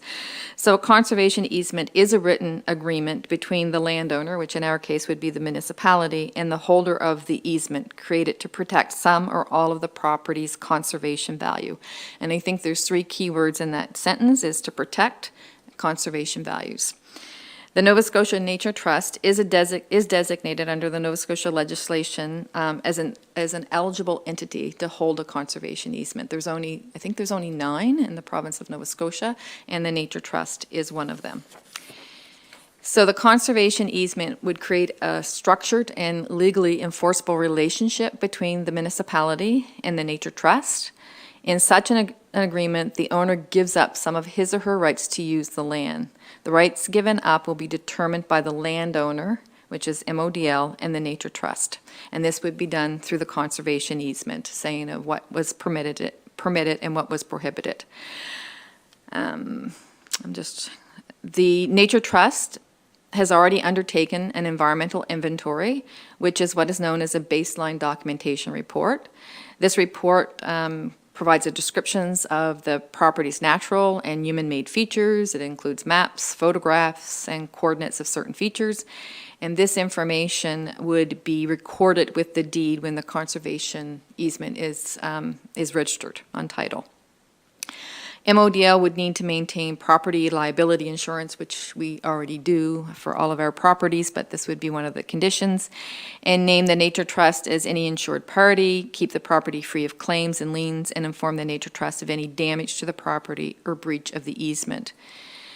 So permitted and restricted uses would be agreed upon as previously stated by the 2 parties. MODL would need to abide by these provisions, and the Nature Trust would monitor and enforce these provisions in perpetuity. And I think that's another key word when we're talking about conservation easements.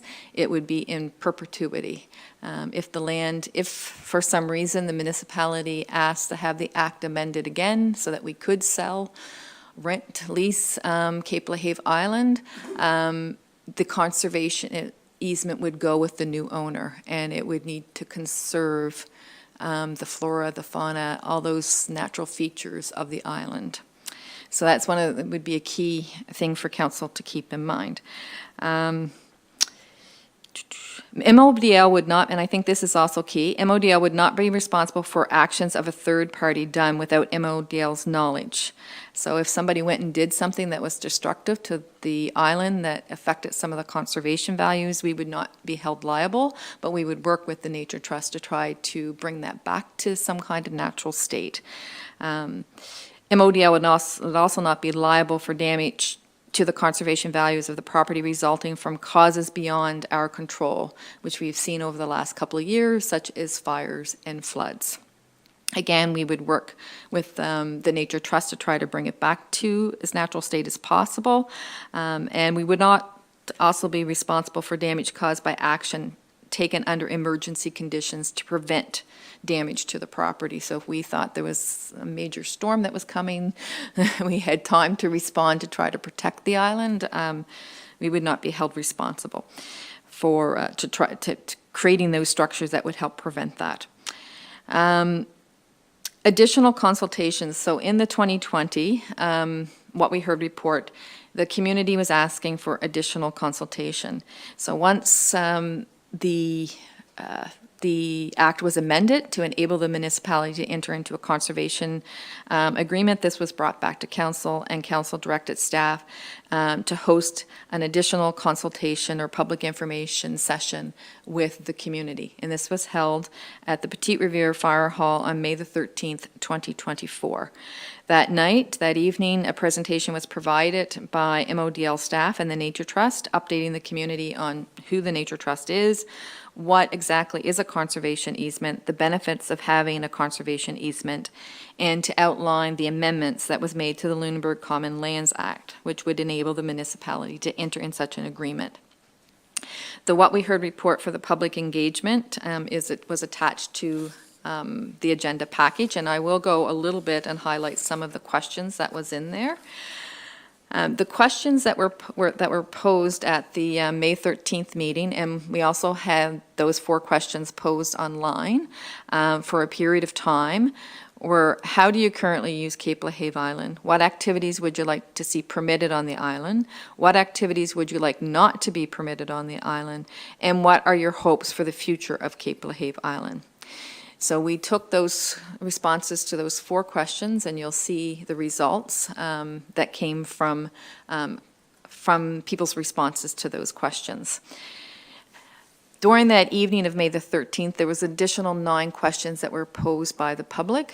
So this was the opportunity for us to give information, but they also asked questions. And some of them were questions that we as staff were not quite prepared to address because they had some legal implications.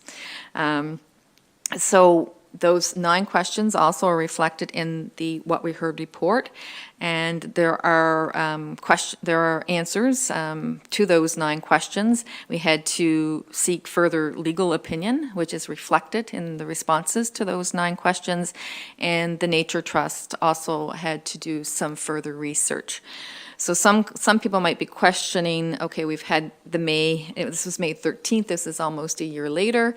It took us a bit of time to get both the Nature Trust and our own solicitor's legal opinion on some of those questions, and also was waiting on the Nature Trust to do some of their research, particularly around the question of cattle on the island and the possible impacts of livestock being on the island. We also had an election and then a budget process. So this is why there has been some of the delay, and I wanted to address that. So I would like to, I'm not going to go over every question that was posed in that evening on May the 19th, but there was a couple that I think I should draw council's attention to. I'm sure everybody's read this from cover to cover. But one of the questions that was posed that evening was number 3, which is on page 6 of your What We Heard report. And the question that was posed was, can the easement have prohibited uses that were allowed in the original grant? And so this is very much one of those questions that we took back for legal opinion.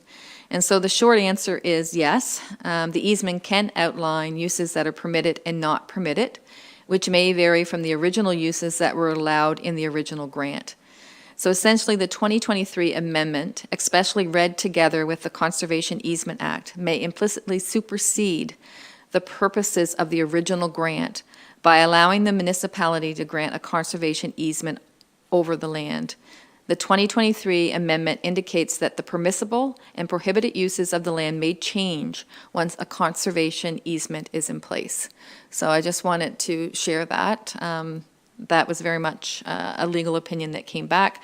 So the conservation easement, if council agrees to proceed with an easement, would outline those permitted and prohibited uses, which could look different than what the traditional uses were. The other question is, does MODL own the island, or is it in trust to them? So the legal response was that MODL does have control and management of the island.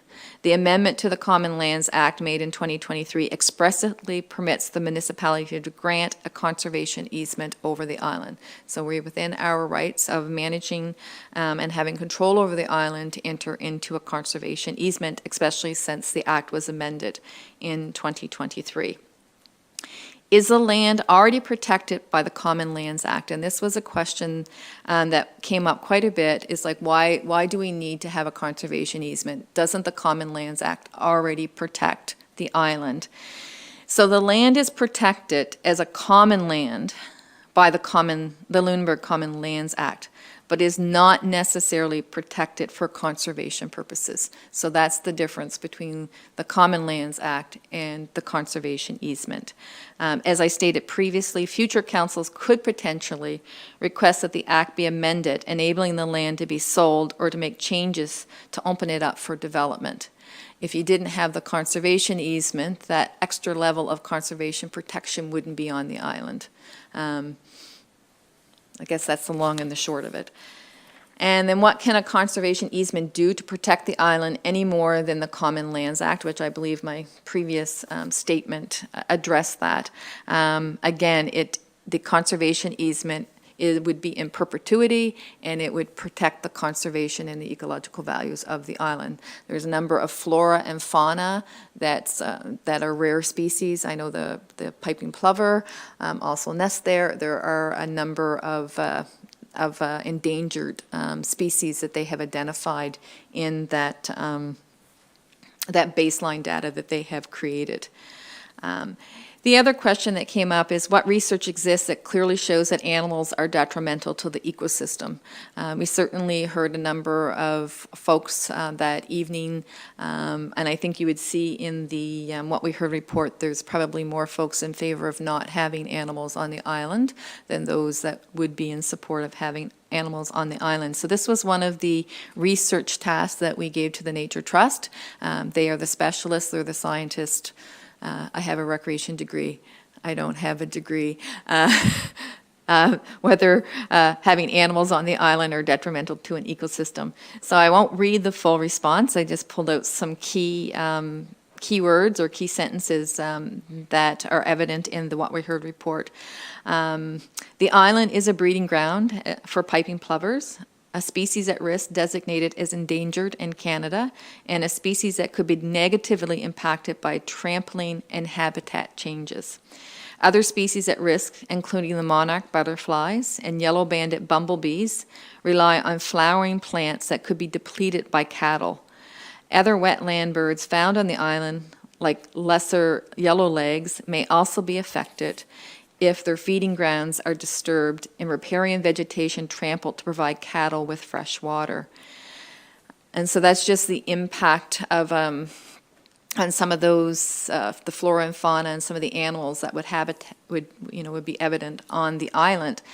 But cattle can also bring in non-native seeds through their feed and manure, leading to the spread of invasive plants that could outcompete native species. Grazing can also change the natural nutrient cycle of the land due to grazing patterns and nutrient load from dung, making it harder for slow-growing native plants to survive. So those were some of the challenges if cattle were to be permitted. In that same report, there are considerations for council and the municipality if you're going to consider cattle grazing, some actions we would want to take if we enable that to be a permitted use. So it gives both sides of the coin. And on page 9 of the What We Heard report, one of the questions was, what are the timelines and how will it be communicated? So this is a good segue into the discussion piece for council today.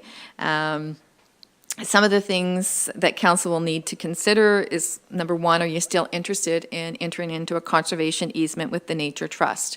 That would conserve the island in perpetuity. Certainly, previous councils have given direction leading staff towards that development of the conservation easement. Whether your answer is yes or no, there's still the element of informing the public of the next steps of council. And so one of the hopefully directions or decisions arrived at today is, do you want to hold another public information session? And I would say that it would be a public information session. We've done the consultation. It would be to go back and report on the What We Heard report from the May meeting and to address responses to the 9 questions that was posed that evening, and what forms of communications methods do we want to use, such as social media, radio, and newspapers. I think that some of the other steps, if council decides to move with a conservation easement, is that the MODL and Nature Trust solicitors would need to review the draft easement documents. So I have been working with the Nature Trust, and we have developed draft easement documents. That's not been brought forth to council. It will be brought forth. And has had some solicitor input, so we would need to review those if council gave direction to continue and then bring those back for council's consideration. Again, whether we hold a public information session, and if we do, I would be recommending that we hold that in May or June of this year. And that if we enter into a conservation agreement, continue to go that way, the Nature Trust would have to visit the island to reconfirm the baseline conditions for the easement and to provide any supplemental information for the conservation easement. So once all that is done, we can bring a final draft document for council's consideration. The easement agreement would certainly be reflective of solicitor's opinion, expertise and research that was done by the Nature Trust, and be well informed by the two public consultation processes that we went through, and informed by some of that feedback from the public. I don't know if you want me to go any further in my report. Budget implications, there would be some with the legal fees to finalize the conservation easement agreement, but I have legal costs already budgeted in our budget. And of course, informing the public of next steps and of council and the possible conservation easement. As far as the strategic plan, it certainly fits within the local climate change action plan of 2030 because it identifies natural environment protection and conservation, which includes land conservation. Concerning our work plan, it's been on our work plan since 2019. Alternatives would be not to hold a public information session, although that is what staff is recommending, and proceed with approving the conservation agreement without having that public information session, or the other alternative is not to proceed at all. So just in conclusion, entering into a conservation easement agreement with the Nature Trust has been discussed since 2019. A motion was approved unanimously directing staff to develop a conservation agreement to bring back for council's consideration. Council also directed that a community process be included when they made that motion. There has been community consultation that took place in 2020 and again in 2024, with similar messages being received by the community, which were to keep the island in its natural state and for it to be used for low-impact recreational activities such as camping, hunting, fishing, and boating that have developed over time. To enter into the conservation easement, the Common Lands Act has been amended, and the municipality is now at the stage in this project to decide whether to continue to enter into a conservation easement agreement with the Nature Trust that would see the Cape Lahave Island protected from development, and to ensure that this special place is conserved through permanent legal protection for current and future generations. Cape Lahave Island is over 2,600 acres of rich and diverse coastal landscape. It is one of Nova Scotia's largest islands and is one of the last opportunities to protect intact island biodiversity. I know that was very long-winded. I apologize, but I want to give the background from beginning to end, and so you know where we are today. So if there's any questions, I would certainly entertain them. Yeah, thank you for that. I think we did need a detailed account of all that this took, because clearly it's quite complicated. Always happy to hear about cattle being an issue. It's come up a lot in the last number of conversations, so I'm happy for that. But to that point, perhaps we can just have questions for Trudy at this point, and then we'll move to, because I think there may be some conversation about what we want to do and what order we want to do them in. So if we could have an opportunity, if people just to ask questions on the report, not perhaps sharing opinions too much, but asking for clarification on the report. Councillor Bell first. Thank you. Thank you. We speak about a next step going to Nature Conservation Trust to do the easement, and that it would be reviewed then by legal counsel. Assuming that we will go to that stage, I would like to have that report in my hands more than 14 days from the time I get it to you actually asking the public to do something. I found on some recent occasions, I didn't have the ability to read the entire report before I was getting input from the public. And it put me at a disadvantage because I couldn't respond to some of the either accusations or interpretations that they were taking. And I want to avoid being put in that situation again. So if it's not an unreasonable request, I would like to have it in my hands, and I know I have friends that have a legal background that could probably help advise me in addition to our own legal counsel. And if the two things line up, then I feel confident. If they don't, then I'll have more questions. Fair comment, Councillor Bell. We'll make sure that happens that way, yes. Other questions? While people are thinking, just a question on the conservation easement. And it may be in here and I missed it or have already forgotten, but are we prescriptive then on what actually is permitted? Is that written into the easement? Yes. Okay. It would clearly outline the prohibited uses and the permitted uses. And do you feel you have enough information from the public meetings and feedback you've received to know what those are? Yes, I do, and in consultation with the Nature Trust.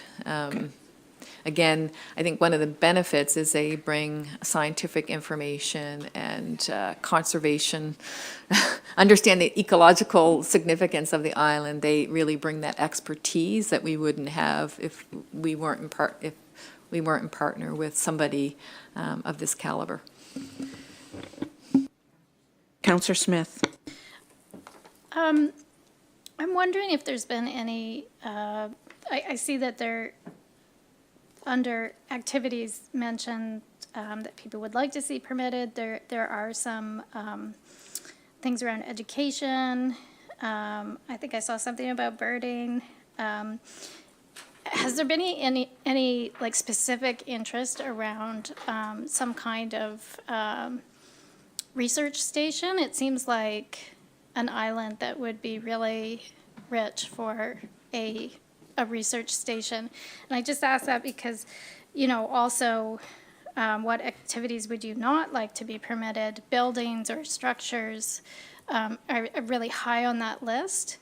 And yeah, I'm just wondering if you've heard from any organizations that have interest in that, because there seems like a lot of educational and research potential. That has not come up at all. The Nature Trust definitely through their baseline would have record of the flora and the fauna and the significant in the endangered species, and which would be registered with the deed.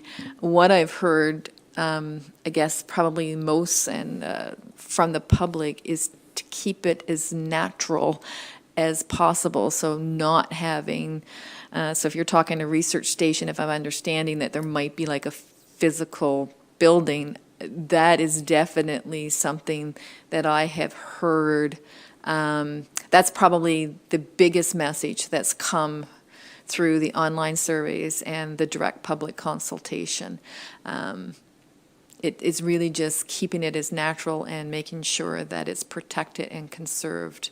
And that people can use it for low impact recreational uses, and which was outlined in some of the activities which are currently happening, which I do know in discussion with the Nature Trust they really did not have an issue with. The education piece would be important, but there's also the balance of you don't want to promote the island because you don't want more people necessarily visiting it than what are currently visiting it. It's really around protecting what's there and protecting the flora and the fauna and the species that call it home and need it to be in a certain state to thrive. I was at that meeting. It was very clear that the people in the area wanted it preserved as it historically had been used by the local residents. Don't promote this area like some other areas have been promoted and now the world knows about it. This is a special place used by us in our past. We don't want a lot of people to know about it. would be the message I would convey from that meeting. That was very loud and clear. Councillor Oikel. I also heard that as well at that meeting. And also, but the biggest thing was they want it to be protected, right?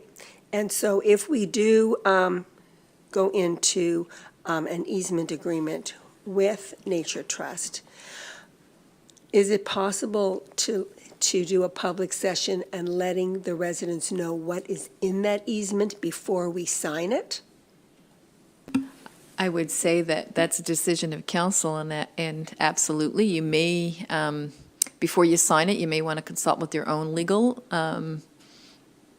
before signing it to make sure. I mean, we'd have, obviously, JC look at that and have the Nature Trust, but he might want to give you some advice before signing it in camera. But absolutely, I direct this to our CAO, but I would think that you certainly could, and I can tell you that the draft that we've been working on is reflective of what we heard, although you haven't seen it yet.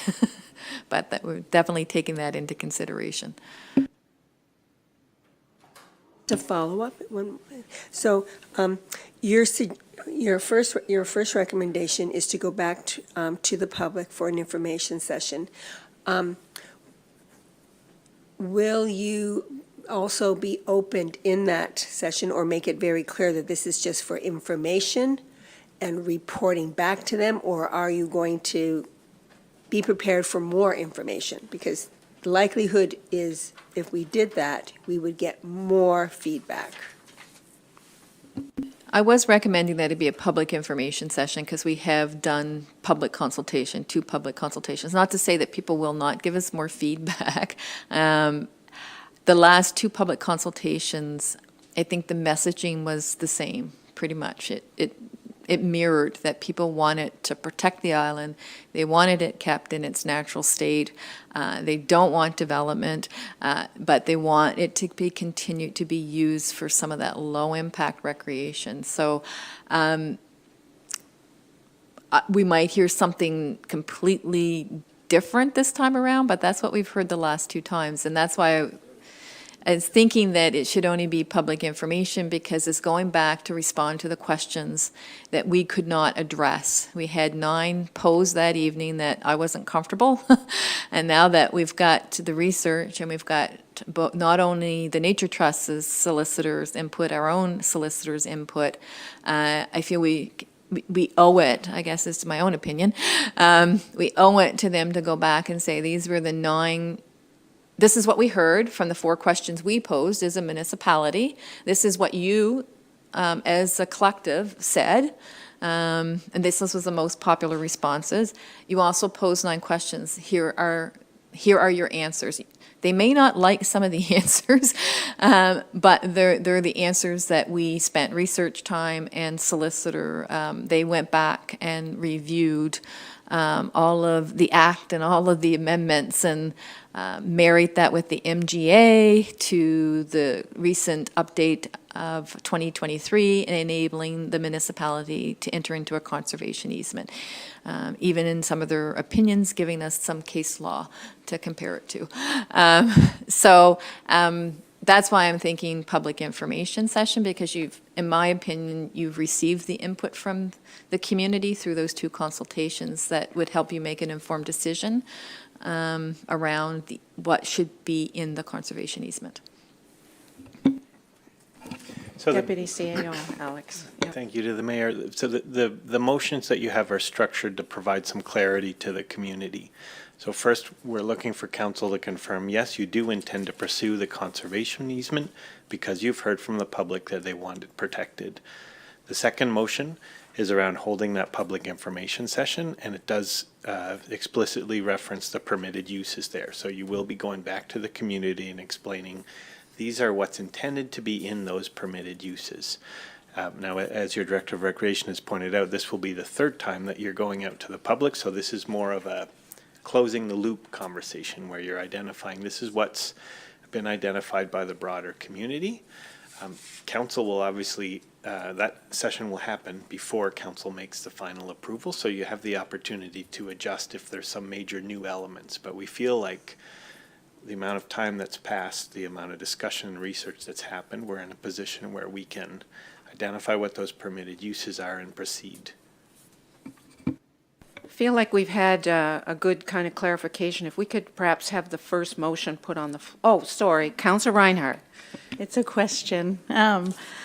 Could you just explain a little more the relationship between us and the Nature Trust in terms of, my understanding is if we go forward with the easement, we'll have an agreement on permitted uses and not permitted uses. What happens if, in the future, the Nature Trust says, oh, we've noticed that this activity is actually causing a bit of a problem ecologically? Like what? Is it an equal relationship between us and the Nature Trust? Yes, so those permitted and prohibited uses would be discussed between and agreed upon between the Nature Trust and MODL. So you wouldn't sign anything until you're both in agreement of what those uses would be.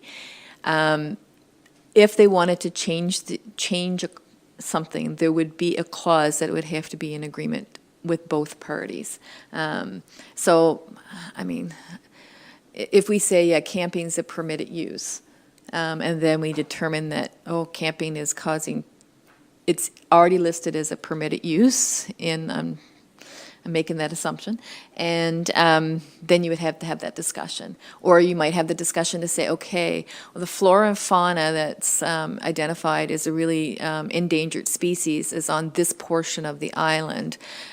Can we designate that this activity can continue on the island, but in a different area, because that is really impacting. So yeah, it would be very much a mutual conversation. It's a legal document that's signed, that's registered, so to change it, and I'm looking at Tom because he's the lawyer, but we would have that language built in. And again, wouldn't sign anything without our solicitor having taken a look at it, and you having discussion, being able to ask questions to the solicitor before you sign it.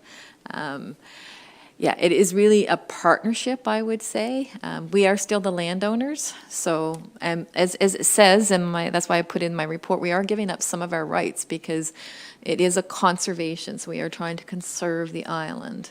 But it does give that extra level of protection that the Common Lands Act does not, in my understanding and speaking with the two solicitors. Tom has further clarification on the easement. Thank you, Mayor. So the Act actually provides that the agreement can be amended on the written consent of both parties, which means both have to agree, so both have a veto. It can also be terminated on agreement between the parties, which similarly means they have to be of the same mind. So neither party has the ability to unilaterally impose a change, but both parties working together can amend and or terminate. Okay, let's have a motion on the floor. Councillor Bell. I'll read the first motion, if you like. To Mayor McLean-Weil and members of MODL Council, I move that Council confirm its intention to enter into a conservation and easement agreement with the Nova Scotia Nature Trust for the Cape LaHave Island. I so move. And a seconder for the motion, seconded by Councillor Reinhardt. Is there discussion on the motion? All those in favor signify by raising their right hand. All those opposed, motion is carried unanimously. And the second motion that relates to the public information session, could I have Councillor Burns? To Mayor McLean-Weil and members of Council, I move that Council directs staff to host a Cape LaHave Island public information session to inform the public on the content of the What We Heard report and the permitted uses identified in the report. And a seconder for the motion, seconded by Councillor Hubley. Is there discussion on the motion? All those in favor signify by raising their hands. Motion is carried unanimously. Thank you very much, everyone, and thank you, Trudy, for that. It's a long process, but there's a lot of legal issues around it that I think we have a lot more information and knowledge about. Councillor Bell.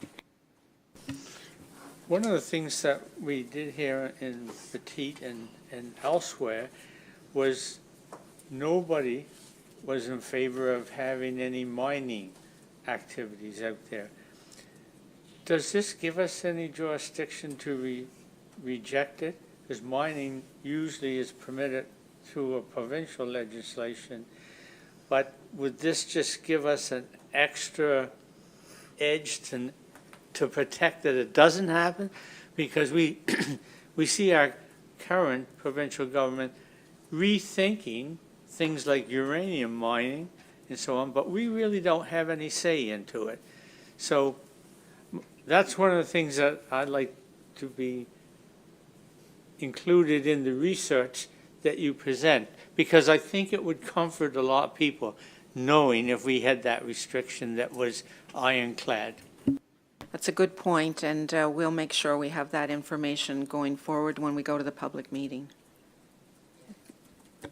You're absolutely correct that it was raised several times, and so in looking at the draft version, we were looking at taking that into consideration, but I will look a little bit closer around the legalities.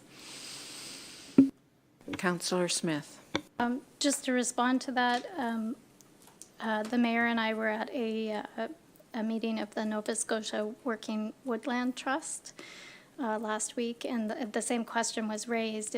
If someone had put their land under an easement, in this case it's under the Community Easement Act, would it be protected from mining? And the answer was no.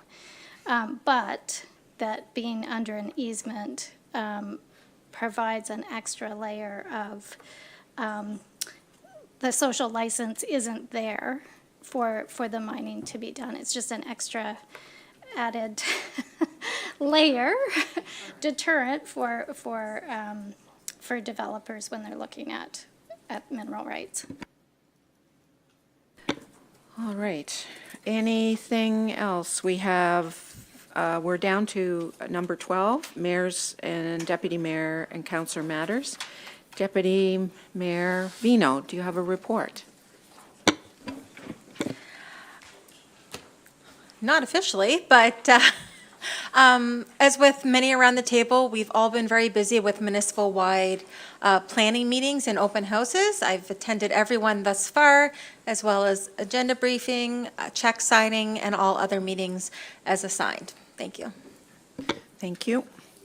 I want to begin by recognizing the work of councillors and staff who've devoted to the restart of the municipal planning process, planning strategy.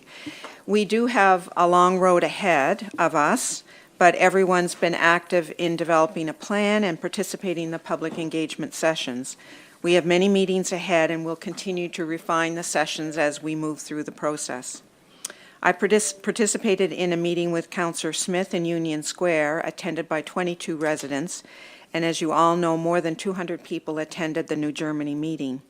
The attendance at these meetings certainly supports the concern we have heard about the planning strategy. We will continue to use the sessions to help residents understand why we are creating a plan and why their input is important. And we have scheduled another afternoon-evening session in May to work in smaller groups with the residents from New Germany and the surrounding area. As we hold meetings in each of the districts, we will add additional meetings as required to allow for small group discussions where individuals have a chance to share their concerns at a table conversation. Along with the councillors, I talked with hundreds of residents at the South Shore Expo. I was literally talked out. This was a great opportunity to promote the dates for the public meetings around municipal planning and to speak directly with residents. And there were some residents who came directly to that event to speak to me and to the other councillors. It was time well spent. We will continue to produce materials and videos that help educate our residents on the provincial statements of interest and the reasons for developing a plan for our district. By mid-May, we will begin policy discussions here at Council on drinking water, agricultural land, and home-based businesses. This will begin to give residents an idea about the policies that will support the related land use bylaws. I participated with Mayor David Mitchell in the Mayor's Breakfast organized by the Bridgewater and Area Chamber of Commerce. The format was new, and I enjoyed the opportunity to share a public discussion with one of our neighboring mayors. I attended the ground turning for the expansion of the Small World Learning Center. This will provide childcare for another 86 children throughout the community. Although the facility is in town, many families in the municipality are users. In fact, I think more than half are from the municipality. This district, meaning all of Lunenburg County and the surrounding area, still have a high demand for daycare. I attended a meeting of the Nova Scotia Working Woodland Trust with Councillor Smith at the Parkdale Maplewood Hall. This organization provides a great opportunity for local woodlot owners the meeting provided a great opportunity for local woodlot owners to learn of an organization working to preserve working woodlots for the future through a trust agreement, and also to generate the resources, the financial resources, to support the Woodlot Trust through the sale of carbon credits. I met with David Mitchell to discuss regional economic development and steps that are feasible to consider in formation of a regional organization, the role of the organization, and the place for partnership between government, municipal government, and the business community in establishing an entity. I spent an afternoon with the Sikh community at the Hebville Fire Hall, celebrating their main spring celebration. It marks the beginning of the Sikh New Year. It is a harvest festival and is celebrated annually on April 13th and 14th. This year it was celebrated here on April 19th. There were prayers and readings from their holy book, music, and special food served during their religious ceremony. I felt very privileged to be part of the afternoon and learned a lot about the traditions and history of the Sikh religion, the youngest religion in the world, dating back about 500 years.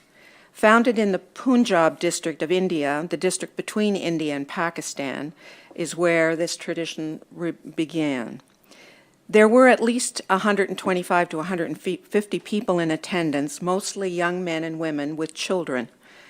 The women, or the men you would recognize, are generally easily identified by wearing turbans, but not all men wore a turban. The women were beautifully dressed in their traditional colorful tunics and pants, and I felt very underdressed because they were gorgeous. And I want to clarify the pronunciation because we have often in our British tradition heard Sikh, and that is incorrect. The pronunciation is Sikh, and I just wanted to raise that because I had to do my homework as well in finding that out. So if you are hearing Sikh, and I first noticed on CBC a change, and when I did the research found that the tradition of saying Sikh is from the colonial days, and CBC has changed their pronunciation, and when I went online and looked for the correct pronunciation by the community, Sikh is the correct pronunciation. So that's your learning for the day. So thank you very much. Seeing no other business beyond our in-camera session, I would ask for a motion to move in camera. Councillor Burns, a seconder, Councillor Moore. And all those in favor? Motion is carried, and we will move in camera.